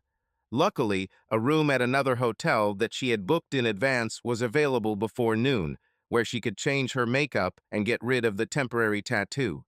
The baby oil she took with her was supposed to help her with this. The woman Alan Hampton knew as Eve Harrington came down to breakfast with him. She considered leaving early, but as soon as she moved, Alan woke up. Last night and this morning, he had certainly been trying to make up for lost time on the sexual front. When she went to the bathroom, he returned to his room to take a shower. To her surprise, he left £50 in cash on the bedside table and a note explaining that he would have bought her a gift if it weren't for Sunday, and that she probably spent the money on the ticket because of her ex-fiancé. She was quite content with him accepting last night as a one-time event. They both ordered a full English breakfast, and she decided to convince him that it was best to treat the previous night as an isolated incident by teasing him by playfully eating sausages. A girl who loves to have fun, has a kind heart, and is sexually attractive, but does not match his intellectual level. A pleasant and perhaps even fond memory, but ultimately he would be relieved that she wasn't stuck around. To her surprise, Rupert walked confidently into the hotel. "Good to see you both. I'm having a business breakfast here. Anyway, have a nice trip today, despite the efforts of British Rail. I hope you are feeling energized this morning." His presence meant that she would have to go to the station with Alan. She amused herself by saying, "I feel completely exhausted this morning, Rupert." Alan choked on his tea, but Rupert, that bastard, only calmly replied, "You look amazing for someone who is exhausted, Jill dear. But Alan looks completely broken, pardon my French." "I'm sure you're an expert on this, Rupert." He smiled at her. "I heard the chimes at 3 in the morning, Jill." If Alan had not been there, she might have allowed herself even more ambiguous hints, but she decided not to risk it. She was satisfied with the phrase, "You are too fit to play Falstaff. Perhaps you have a portrait in your attic." Damn, it was a mistake.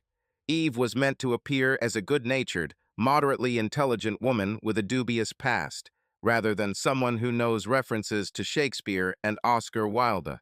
She placed her hand on Alan's knee to warn him not to respond to provocation. Luckily, he was too annoyed with Rupert to notice her last comment. Rupert laughed. "Touché, Jill.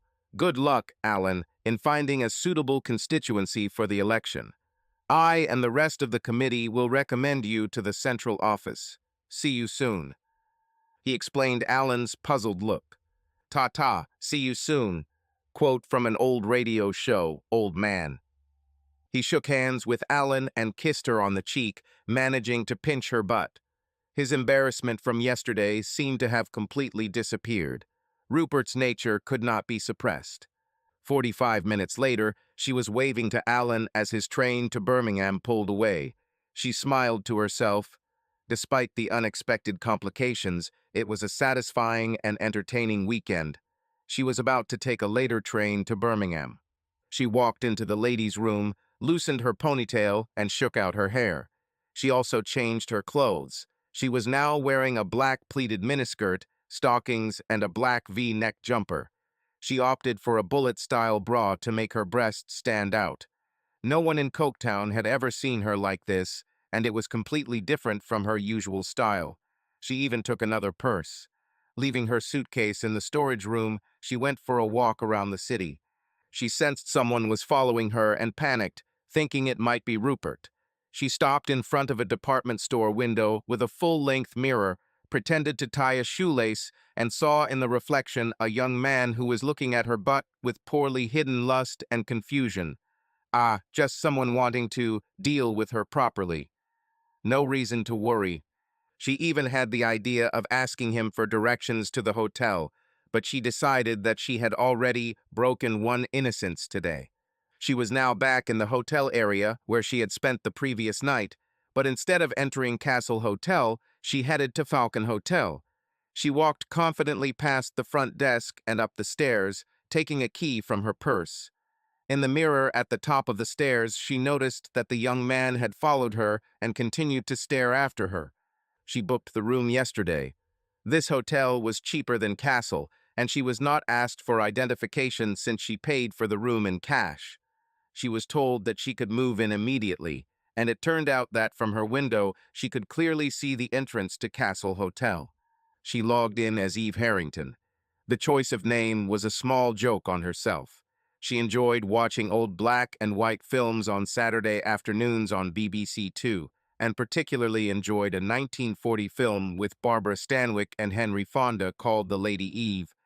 In this film, Stanwyck tricked Fonda into marrying her, despite the fact that she looked exactly like the woman he dumped when he found out she was a fraud.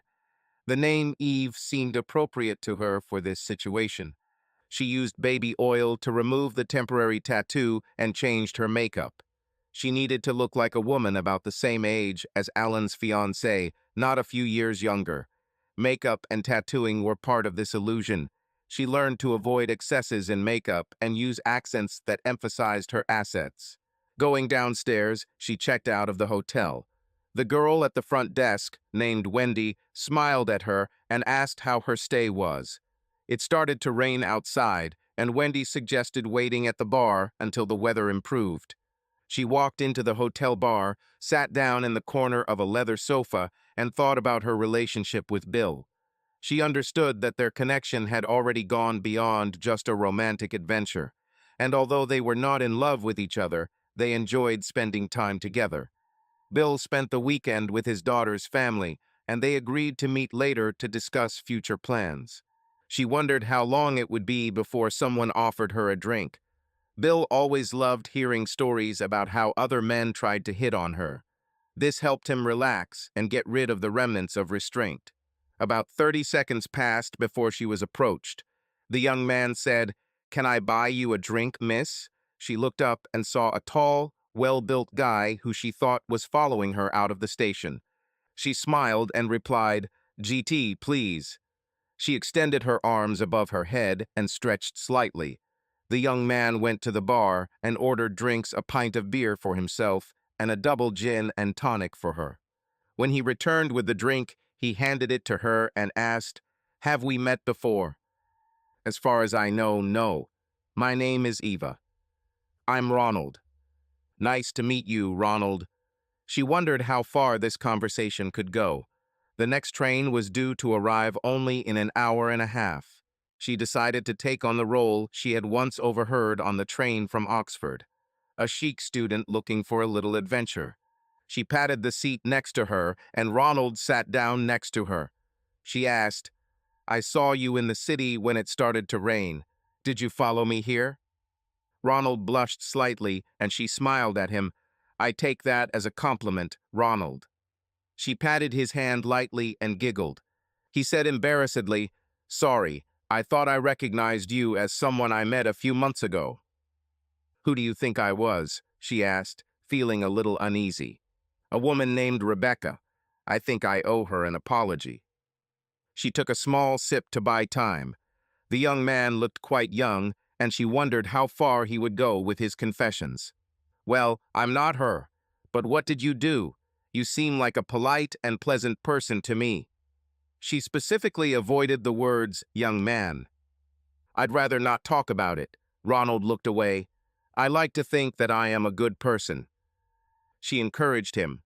"I'm sure it wasn't that bad. In any case, if you learned something from this mistake, then it was not in vain." The man nodded shyly and took a long sip from his glass. "What are you doing, Eva?" "I'm a student in London." "What are you doing in Coketown?" "I work a little as a waitress, model, and dancer." "In Coketown, there are plenty of girls here who can serve at the highest level without attracting waitresses from London." "Do the magistrates really allow such dances here?" "So you just decided that I was a dancer?" "I'm a decent girl, I am."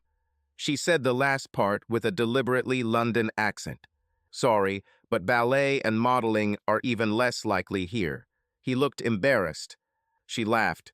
"Don't worry. I saw the way you looked at me when I bent over on the street. If I was offended that you wanted to see me without clothes, I would reject your offer to buy me a drink. But I understand why you might have offended Rebecca. Do you really care? Desire is not a problem. The problem is when it is taken for granted or refusal is not accepted. But if men ask politely, I don't mind thinking about having fun with them." She put her hand on his knee and squeezed it, taking a sip from her glass. "What were you doing in Coketown?" "I posed for artists. I won't name names. To be fair, most of the men could actually draw or write, and they were true gentlemen. Naked, topless, in black panties and stockings underneath." Obviously, he imagined how she looked half naked. "Do they pay well?" £50 plus last night's expenses. I also received a tip from a respected gentleman who gave me a lift here after I kissed him goodbye." She winked at him. "Look, a kiss is just a kiss. Well, in this case, French. Don't think I'm one to sell myself, but he was a gallant gentleman who believed in the principle of quid pro quo. Well, in this case, £5 for the service." His knee touched hers, and she didn't move away. "You can put your arm around my waist if you buy me another drink. Maybe something sparkling." He swallowed and went to the bar, returning with 2 glasses. Ash tree. They clinked glasses, and his arm wrapped around her waist. She made up stories about her imaginary career to excite him. She said that the men there were not gentlemen, and that if you please one client, everyone will begin to expect the same, so she did not do it. He sincerely expressed shock at some of her stories about what her colleagues had faced.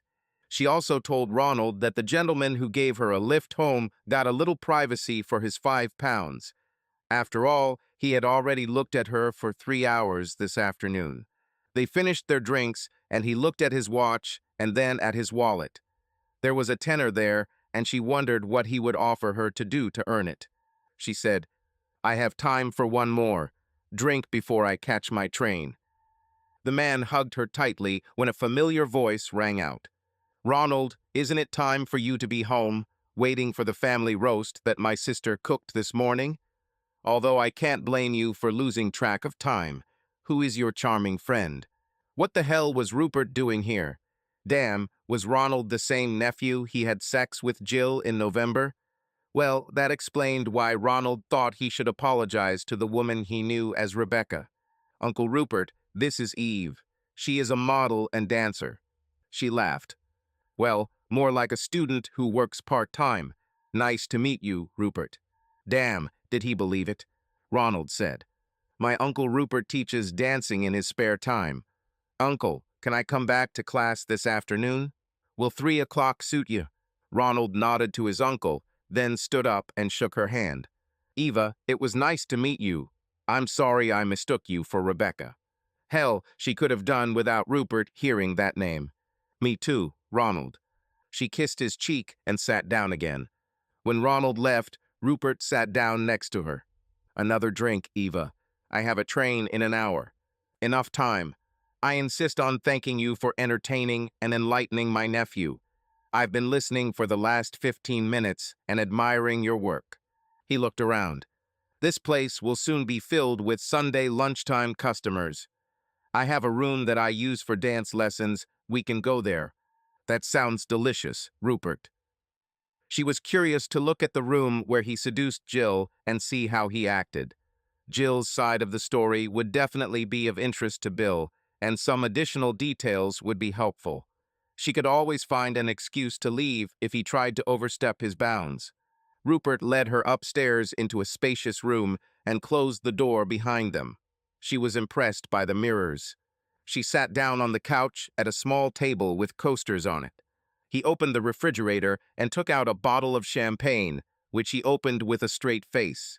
"You will have a glass with me." He poured 2 glasses and handed her one. They clinked glasses, and she giggled. "I'll turn on the dance music." He walked over to the record player and put on the record. Then he turned to her. "Put your left hand on my waist." He held her close to him and squeezed her buttocks through her skirt as they moved to the music. She didn't mind, but quietly hummed to herself the melody, 10 cents a dance. He laughed. "I think you underestimate yourself." 10 minutes and 4 songs later, he suggested we sit down and have another drink. This gave her time to think about what to do with him. He sat down next to her on the couch, handed her the glass again, and asked, "By the way, should I call you Eve, Jill, or Rebecca?" He also put a pound note on the table. She laughed and replied, "You can call me whatever you want as long as you give me champagne and pay me to dance."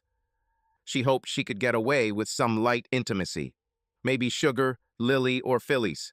Damn, she couldn't fool him. He pointed to a book lying on the table called Halliwell on Film. "My real name is Amanda, but like I said, you can call me whatever you want." She decided to fully embrace the role of her alter ego Mandy. "Don't insult my intelligence. You wear the same perfume as yesterday, and you can't hide your figure or height with makeup and other clothes. You also can't hide your dance technique, which is good by the way, although a few advanced lessons would be nice. I wonder if the same applies when you're horizontal."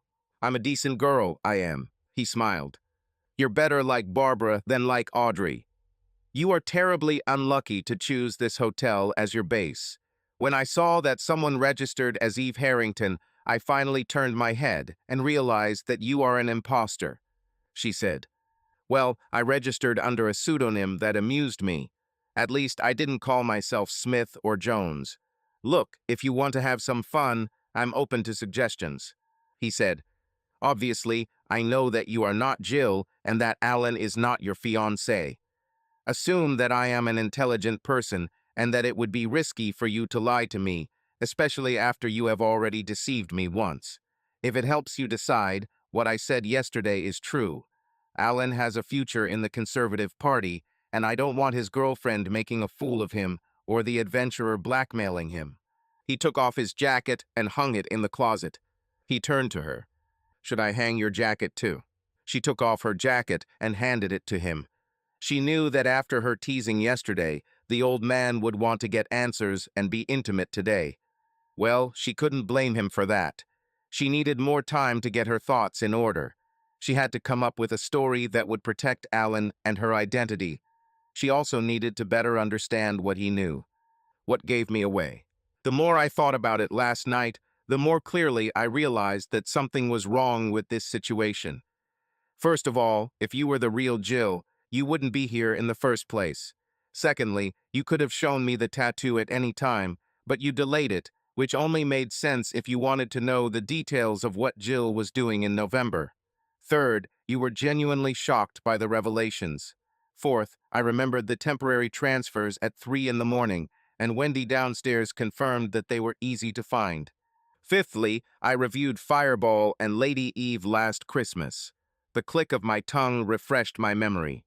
Well, I improvised on the fly, without preparation. I only expected to deal with Alan, not you. I appreciated it, and I'm not saying that you did a bad job. You're just unlucky that my favorite Hollywood actress is Stanwyck, and that one of the most memorable nights of my life occurred after I took an enthusiastic married BBC employee to see Lady Eve. When I danced with you, I thought, this is definitely the same lady. Rebecca couldn't help but laugh. One of the best finishing touches. Okay, he realized that she was an imposter. Now she needed to convince him that she was no threat to Alan. The image of Mandy, a girl who loves to have fun, was perfect. She looked around for a way to buy time to think. Let's move on. I told you that you imagined yourself making love to me in a certain way last night. Was I right? Ronald rushed towards the hotel. It was pouring like buckets outside, and even in his duffel coat he got wet. He decided to leave the house early so that his father would not have time to have a sincere conversation with him about what was bothering him. He loved his father, and the fact that he noticed something was bothering Ronald and wanted to help was good. But there were things that you simply don't talk about with your parents. There was no way to tell my father why the morning meeting with Eva had unsettled him so much.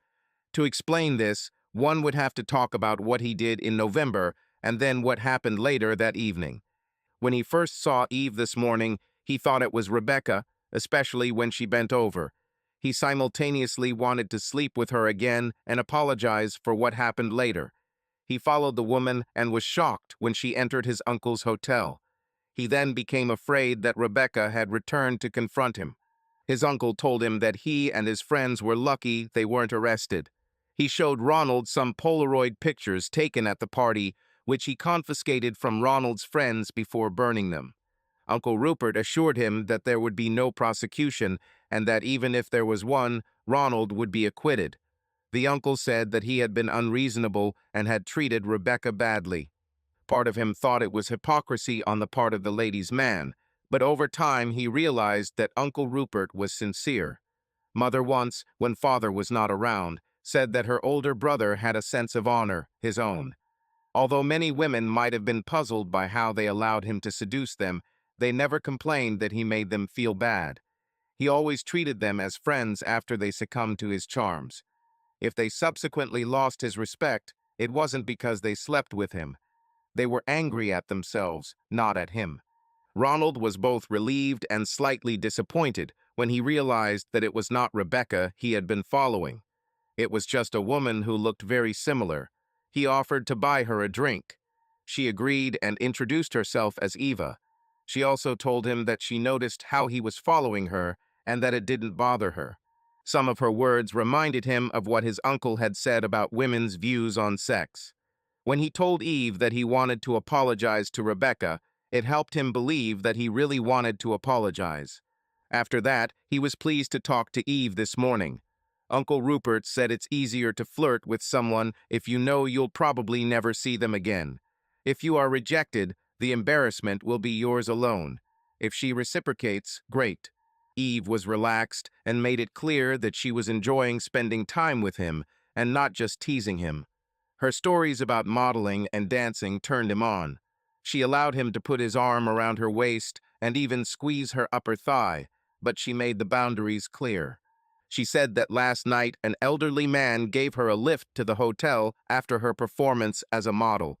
She said he was a charming and gallant gentleman. A man tipped her £5 for being his muse. She kissed him. Ronald was thinking about offering her a tenner for an intimate moment in the hotel bathroom and wondered if Wendy would let her use his uncle's office. Before he could ask the question, Uncle Rupert reminded him that he was late for lunch. Ronald rushed home and was just in time for a glass of sherry before dinner. Uncle Rupert agreed to give him a dance lesson, although Ronald wanted to ask him for advice on how he should have talked to Eve and what he had done wrong with Rebecca. He also felt a little dirty for instinctively thinking of offering to pay Eve instead of just flirting with her. He tried to convince himself that it was because he didn't have time to fully flirt. Although Uncle Rupert was 15 years older than Dad, it was easier to talk about grown-up things with him. Ronald felt that his uncle understood him better than anyone else, and there was no need for embarrassing explanations. Wendy, standing at the front desk, waved at him. She was 23, and she often appeared in his thoughts. She was with Uncle Rupert at one of the parties when he intervened to sort out the situation. From then on, Wendy became more of a friend than an object of flirtation, but despite this, Ronald knew that he could always talk to her when he needed advice. This afternoon, Wendy said, "Your uncle said to go straight up. Wait a minute." She reached across the table and added, "Take this to the studio." Mr. Brown just handed it over and said his wife took it as hers after the Sunday roast. She handed him a woman's Macintosh, rolling her eyes. Wendy leaned over and said, "The truth is that Mrs. B simply didn't check the weather forecast and borrowed the coat to get home when things started to fall apart outside, but at least she returned it." Mr. Brown was very apologetic, especially when I told him that the poor thing had to come home in the pouring rain and most likely caught a cold. Wendy always had a quick wit, even when her sarcasm was directed at Ronald. Leaving his duffel coat with Wendy, Ronald rushed up the stairs to his uncle's dance studio apartment. When he entered, he saw Eve. She stood, dressed in her underwear, with one leg on a chair, fastening her stockings to her belt. Eve looked at him and said, "Hi, Ronald. Is this my coat? Did someone borrow it like Wendy said?" "Yes," he replied. "I thought you had a train to catch, Eva." "I missed it. I spent too much time looking for my coat, hoping the rain would stop, but I couldn't find a taxi, and then all the traffic lights were flashing red." She winked at him while adjusting one of her stockings. He smiled, and she continued, "Wendy said that if I missed the train, I should come back here and see if he showed up. So here I am." "Why are you in my uncle's room?" "When I got back, he was at the front desk and said I looked like a drowned rat. He offered to dry my skirt and top and let me take a hot shower in his apartment." "Sounds like my uncle," Ronald chuckled. Eve smiled and said, This amused Wendy, who said, "God, that's a quick job even for you, Mr. Grimsdyke." Your uncle laughed and told Wendy to show me the dance costumes. Eve finished fastening her stockings and, noticing that she was half-dressed, said, "Sorry, I didn't mean to give you a show. I'm just used to being half-naked in front of people. Last night at the event, I was wearing even less than that." "I'm so sorry. Wendy didn't warn me you were here," Ronald muttered. "I think she wanted to surprise you," Eve said, smiling. Then she disappeared behind the screen. A moment later, Eva reappeared, already dressed in black dance shorts. "Did you change your clothes after lunch?" she asked. "I take dance lessons from my uncle. He says that if you dress like you are for a special occasion, your partner will appreciate it." I heard you tell your uncle before you left. Do you mind if I join? I still have time before the next train." Ronald hesitated slightly, but then smiled. "Of course, it would be great if you stayed." "Fine. I'll show you," said Eve. Ronald remembered the first time his uncle helped him learn to dance with the help of a professional partner. It was one of the most memorable days of his life. Eva took the top from the hanger. A few seconds later, she appeared in a tight vest that looked quite elegant. Ronald froze, looking at her in surprise, and Eve giggled. "I knew you'd like the effect." Behind him, he heard Uncle Rupert's voice. "Excellent choice, my dear Eva. I even have a bowler hat somewhere from when I was trying to impersonate Steed from the Avengers. It was so easy back then to imagine yourself as a hero, and women could feel like Kathy Gale or Emma Peel." Eve smiled. "You seem to like the times when life was more romantic." "One of the advantages of being a dancer, my dear. Every woman wants to feel the magic of dance at least once," answered Uncle Rupert. "My uncle brought with him a bottle of champagne, 3 glasses, and an ice bucket. He poured champagne for everyone and handed Ronald a coat hanger so he could take it off." Rupert and Eve discussed the dance steps they would be showing. They started with a waltz to the tune of Blue Danube. Eve said, "This is the same tune that was played in the 2001 film when the ship docked with the station." She then giggled, remembering a moment from the movie. Ronald also remembered how his uncle took him to see this film. After watching it, his uncle told him, "I thought you would like the visuals and ideas of the film as much as I do, Ron." Eva danced beautifully, and Ronald enjoyed the moment. At the end of the dance, she whispered to him, "I think you like the atmosphere of this evening, don't you?" He nodded, smiling.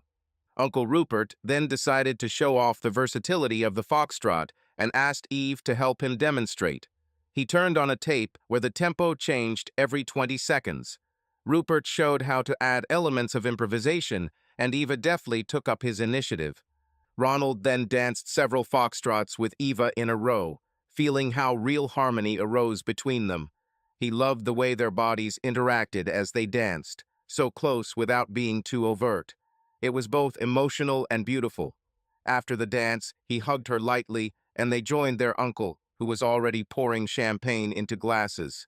Eve, standing next to Ronald, said, "Wendy told me that you danced the Charleston with her grandmother." Rupert laughed. "Alice taught me this dance back in 1937. God, how difficult it was to keep up with her. Let's see what I have left from those times." Rupert demonstrated how to dance the Charleston when Wendy appeared with a new bottle of champagne. She applauded in delight. "Grandma wasn't exaggerating, Mr. Grimsdyke. My mom says she would never have married Dad if it weren't for you." Rupert raised an eyebrow. "She's blaming me for that." "No, of course not. She's just saying that you taught them how to dance like no one else," Wendy replied with a smile. "And they were great on the dance floor together," Rupert added. Eve winked at Rupert.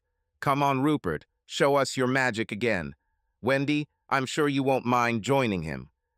Despite initial attempts to refuse, Wendy agreed and Rupert turned on the music.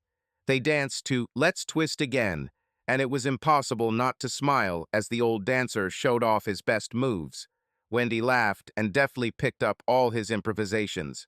Ronald looked at everything that was happening, feeling the atmosphere filled with joy and carefree. Eve pressed herself against his shoulder, and he hugged her a little tighter.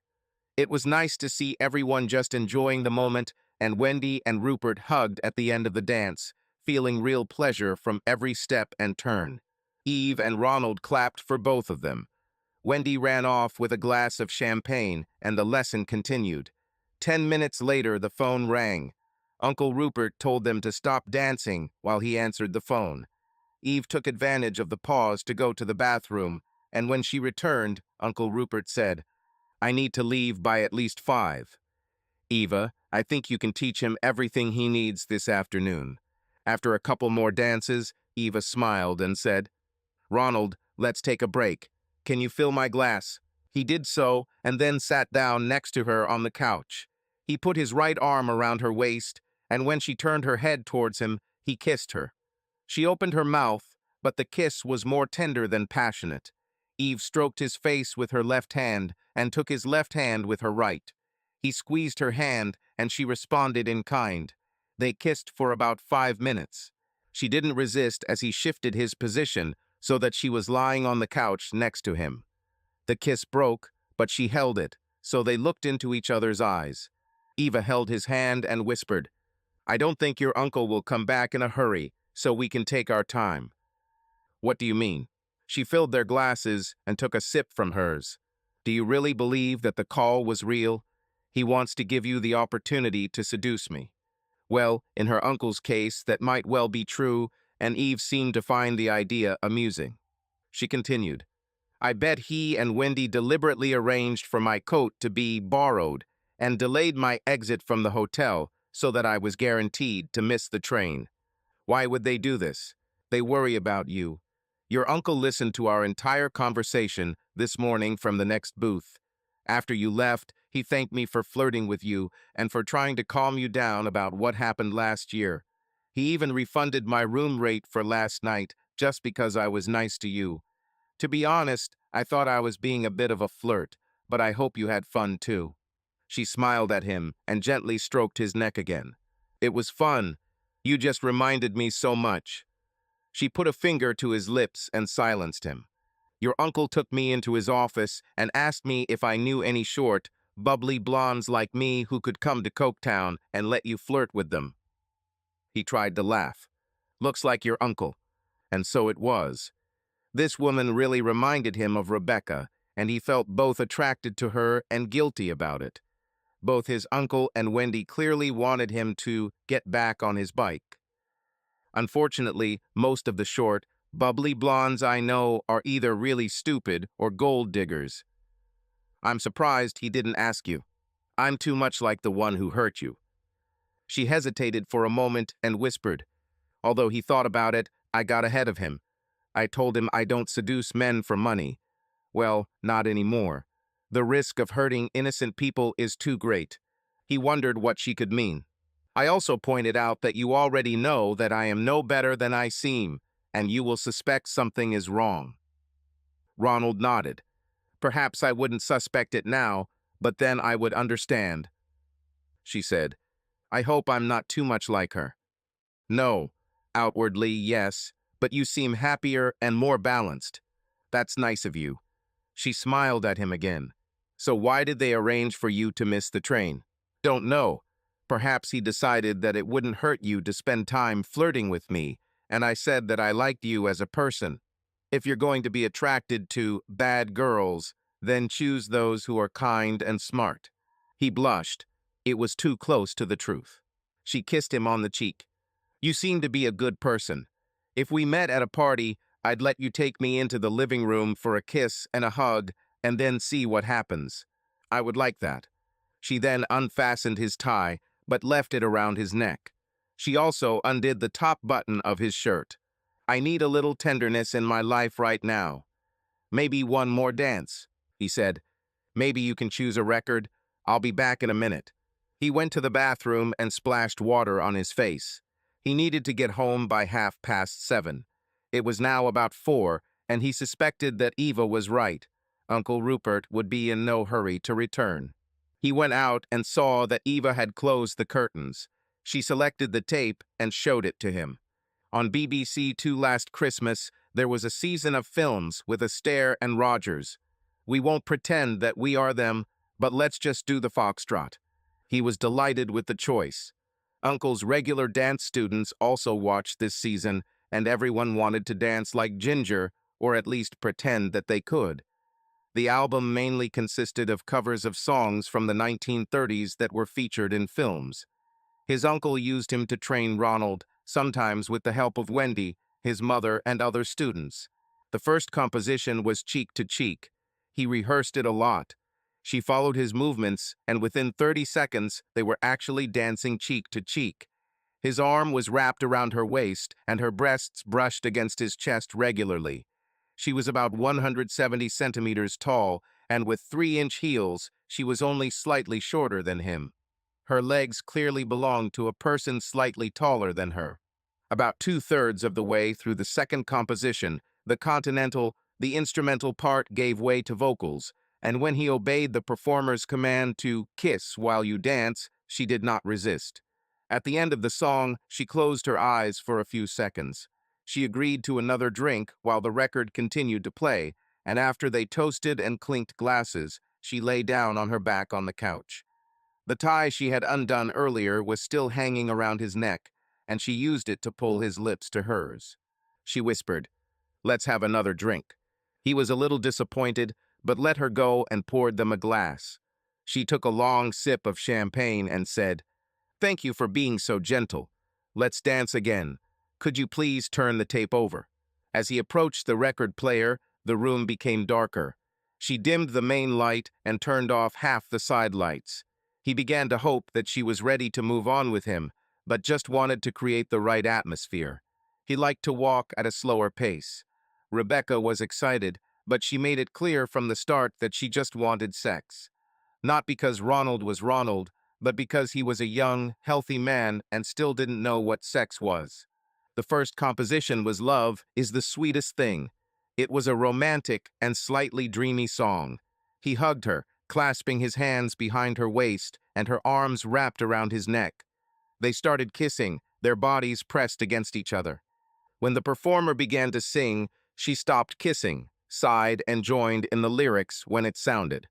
This is a tale that will never end. This is a song without ending. He joined in the following line. Love is the greatest thing, the oldest but always new. She looked at him, kissed him on the cheek, and led him by the hand back to the couch. She sat on his lap and smiled softly as he began to hug her. She whispered, "There are only 3 buttons. I don't want to ruin your uncle's wardrobe." He agreed, moving slowly, and soon they were both naked. He touched her gently, carefully watching her reaction, realizing that she liked it. She whispered in his ear that he was very attentive. His breathing began to quicken, and he felt a rush of emotion. After a while, she stroked his arm, calming him down. Their eyes met, and she smiled tenderly, teasing him with playful comments. It was something new, and their contact was special, which was felt in her every smile and every movement. A few minutes later, he compared what happened to last November, and memories washed over him, bringing tears to his eyes. It was less physically intense, but much more personal. He realized that he wished Eve was the one with whom he first experienced such feelings. Eve noticed his condition and looked concerned. She quickly finished her business, walked over and hugged him. "I didn't want to upset you," she said softly. He cried and replied, "No, this has nothing to do with you. I really like you. I just don't deserve you. I'm not a good person." She looked into his eyes, taking his chin. "Who inspired you to think such thoughts about yourself? I wish more men were like you." He couldn't stand it and started crying seriously. Eve hugged him, holding him close, and he felt mixed emotions overcome him, a feeling of guilt and rebirth. "I humiliated the first woman I was close to," he admitted. She kissed him tenderly on the cheek. "I find it hard to believe that you did this on purpose. We all make mistakes, but it's important to learn from them. In the past, I too have hurt loved ones without understanding what they were trying to tell me, but I'm trying to be better." He hugged her tightly. "I told my friends that she agreed to be with me after knowing me for only a few minutes, and maybe they could count on that too. I thought my uncle paid her. How can I forgive myself for this?" "Did you say what you thought at that moment?" asked Eva. "It was not a deliberate lie, but I didn't understand what was really happening. My uncle pushed her to decide to stay with me. So it was his fault," she clarified. "Not really," he paused, remembering. "I arrived an hour earlier and found them together. She decided to give me a birthday present, and my uncle simply supported her decision." "So what went wrong?" He explained that his friends showed up that day, and the situation got out of control. She wanted to meet his friends, and he allowed her.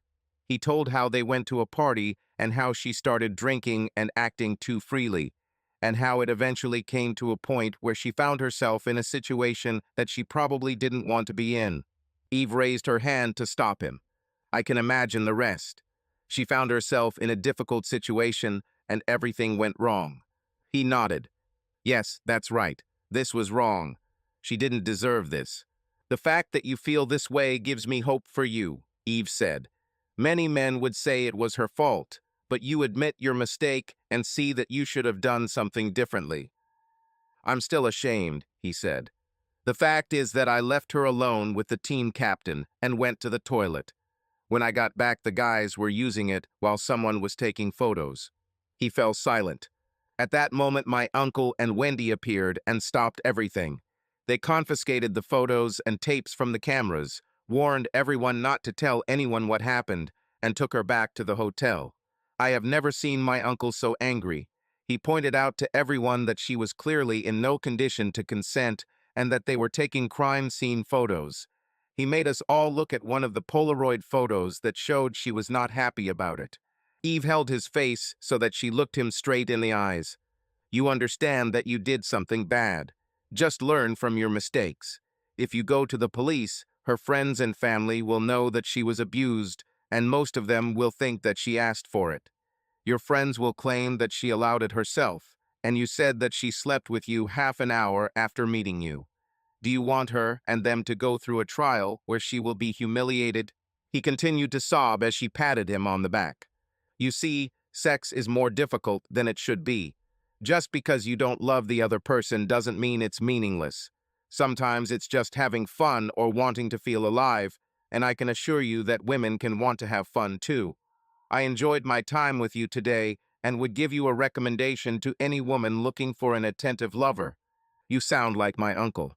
This is bad. He knows the difference between no means no and no means talk me into it. It would be easier if there were clear rules. She paused. It's not your fault. Just keep this in mind when people say that women like me are to blame or can count on police protection. She patted him on the back. I'm a good, bad girl. I love sex, and I don't care if the other person wants to see me again as long as they say so before we start. If I met someone I wanted to marry, I would be faithful, but until then, I'm just a girl who wants to have fun. And honestly, I really want to be loved and cared for. She kissed him. Ronald, you are a guy who is learning that the world is more complicated than you would like. It's good that you feel remorse, but it's better if you learn to do the right thing in the future instead of deciding that you don't deserve to be happy. Today, you helped me feel that they can not only have sex with me, but also love. This is a story I told only once. Last summer, I worked as a waitress at a hotel that specializes in bachelor and bachelorette parties. I thought I knew how to keep everything under control and make it a joke. I allowed guys easy intimacy. After all, what's the big deal? Plus, the tips were generous. True, the jokes about men wanting to leave me a big tip quickly became boring.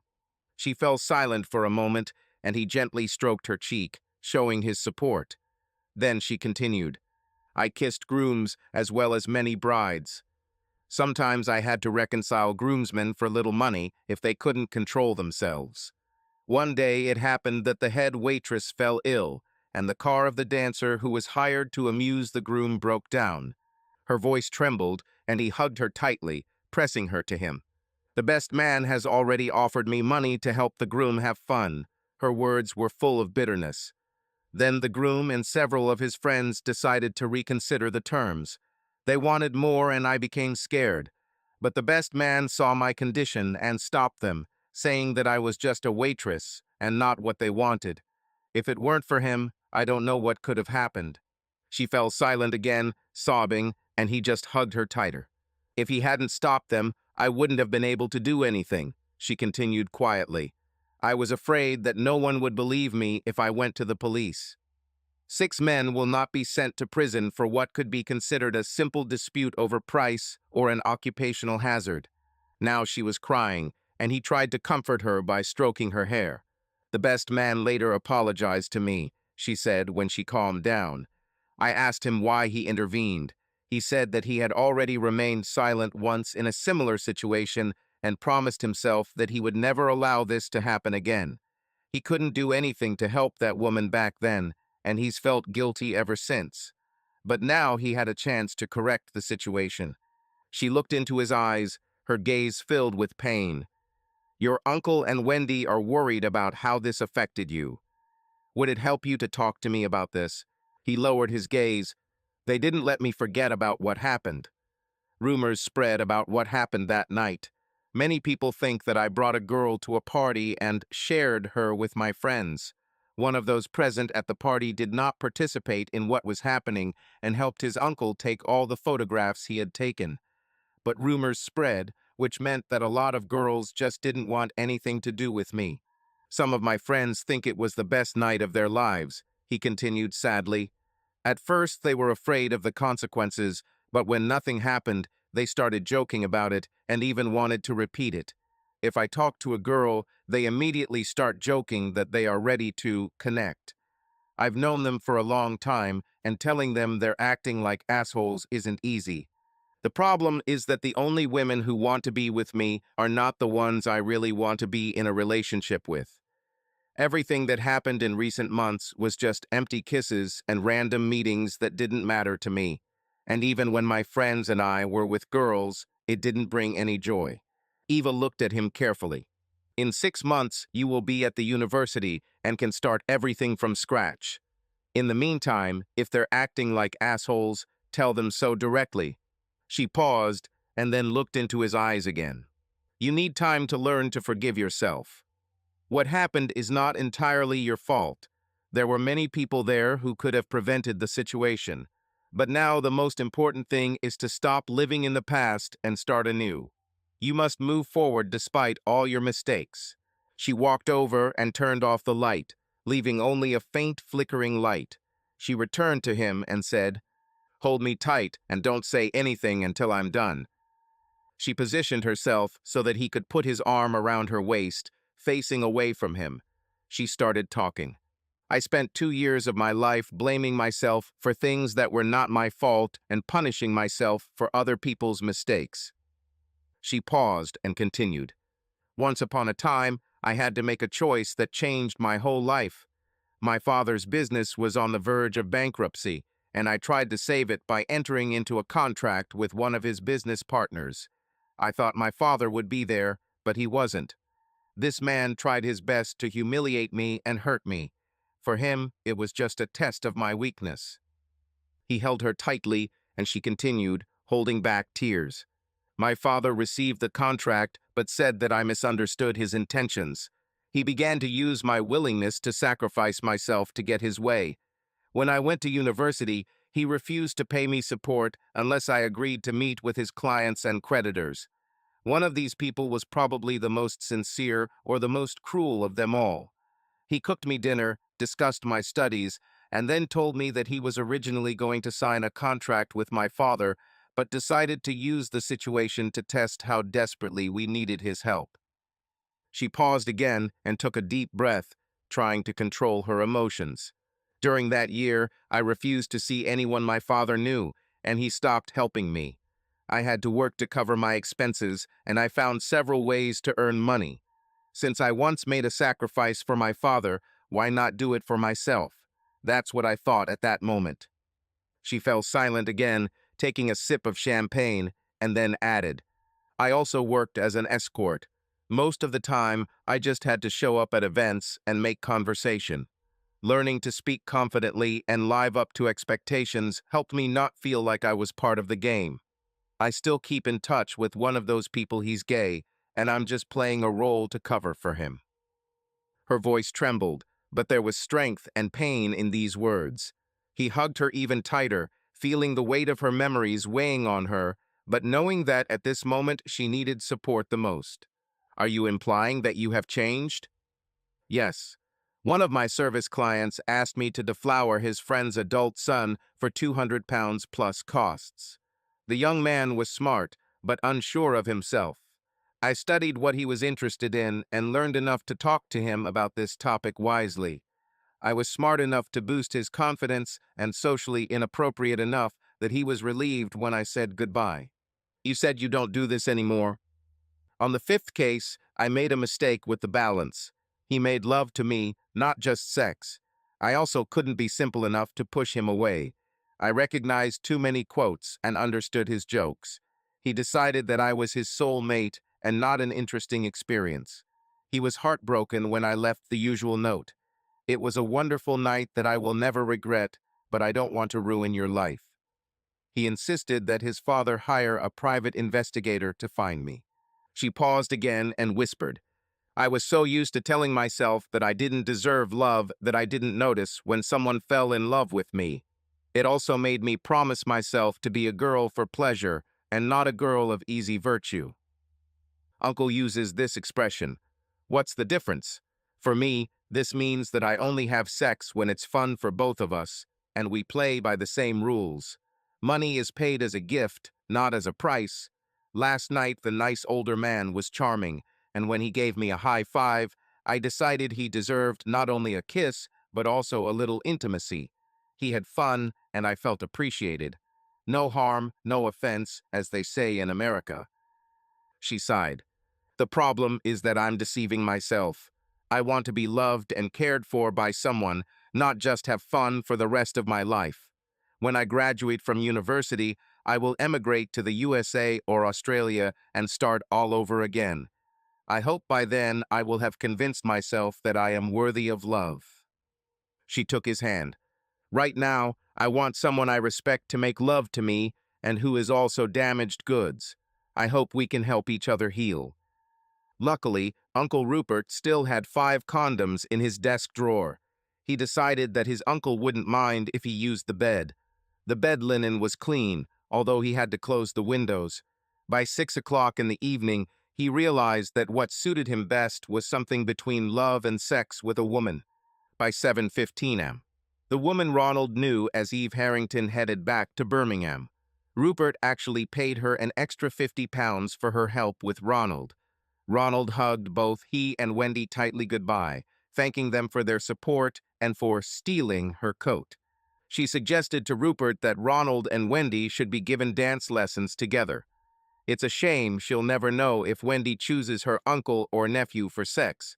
Judging by her weekend in Coketown, probably both, but hopefully not at the same time.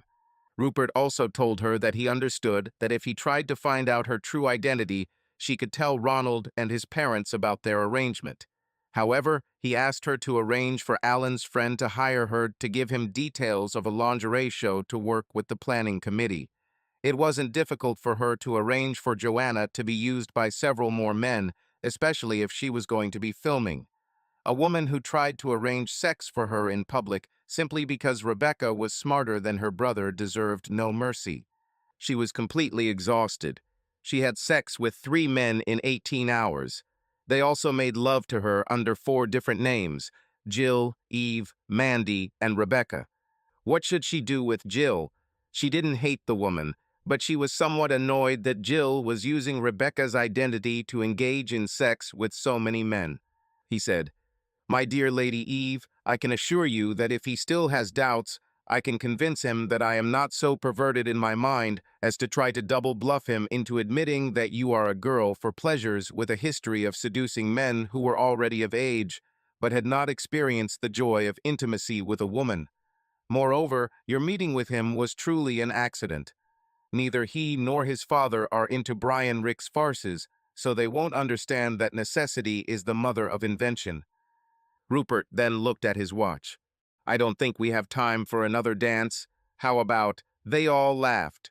Alan, despite all the efforts of Eve and his attempts to understand the situation, was never able to forgive Jill for her betrayal. He returned home and soon after finally broke off his relationship with her. Alan realized that Jill's betrayal had damaged not only his trust in her, but also his ability to see her as a partner with whom he could build a future. He realized that the betrayal was not only a consequence of external circumstances or pressure, but a reflection of her internal conflict, which she could not cope with.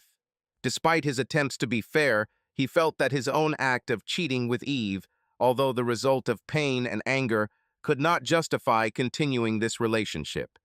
Forgiveness for him would mean betraying himself, and he decided to choose a different path. Alan threw himself into his work and decided to move to London to start a new chapter in his life. He maintained contact with Rebecca, who was now successfully studying at Oxford, but did not allow his feelings for her to go beyond professional admiration. He also continued his ambitions in politics, but with the clear understanding that he needed to sort out his emotions and priorities before building a future with anyone else. Jill, in turn, tried to improve her life, but could not get rid of the burden of guilt. Her career began to decline, and she eventually moved to another city for a fresh start. Eve, the woman who had played a role in restoring Alan's confidence, disappeared as suddenly as she had appeared. She left behind mixed feelings, but also helped Alan understand that sometimes the most important thing is to be honest with yourself and seek what brings inner peace. Subscribe to our channel so that your love doesn't cheat on you, and go ahead and listen to the next story, because this story is nothing compared to the next one. If you're under 18, don't even click to the next one.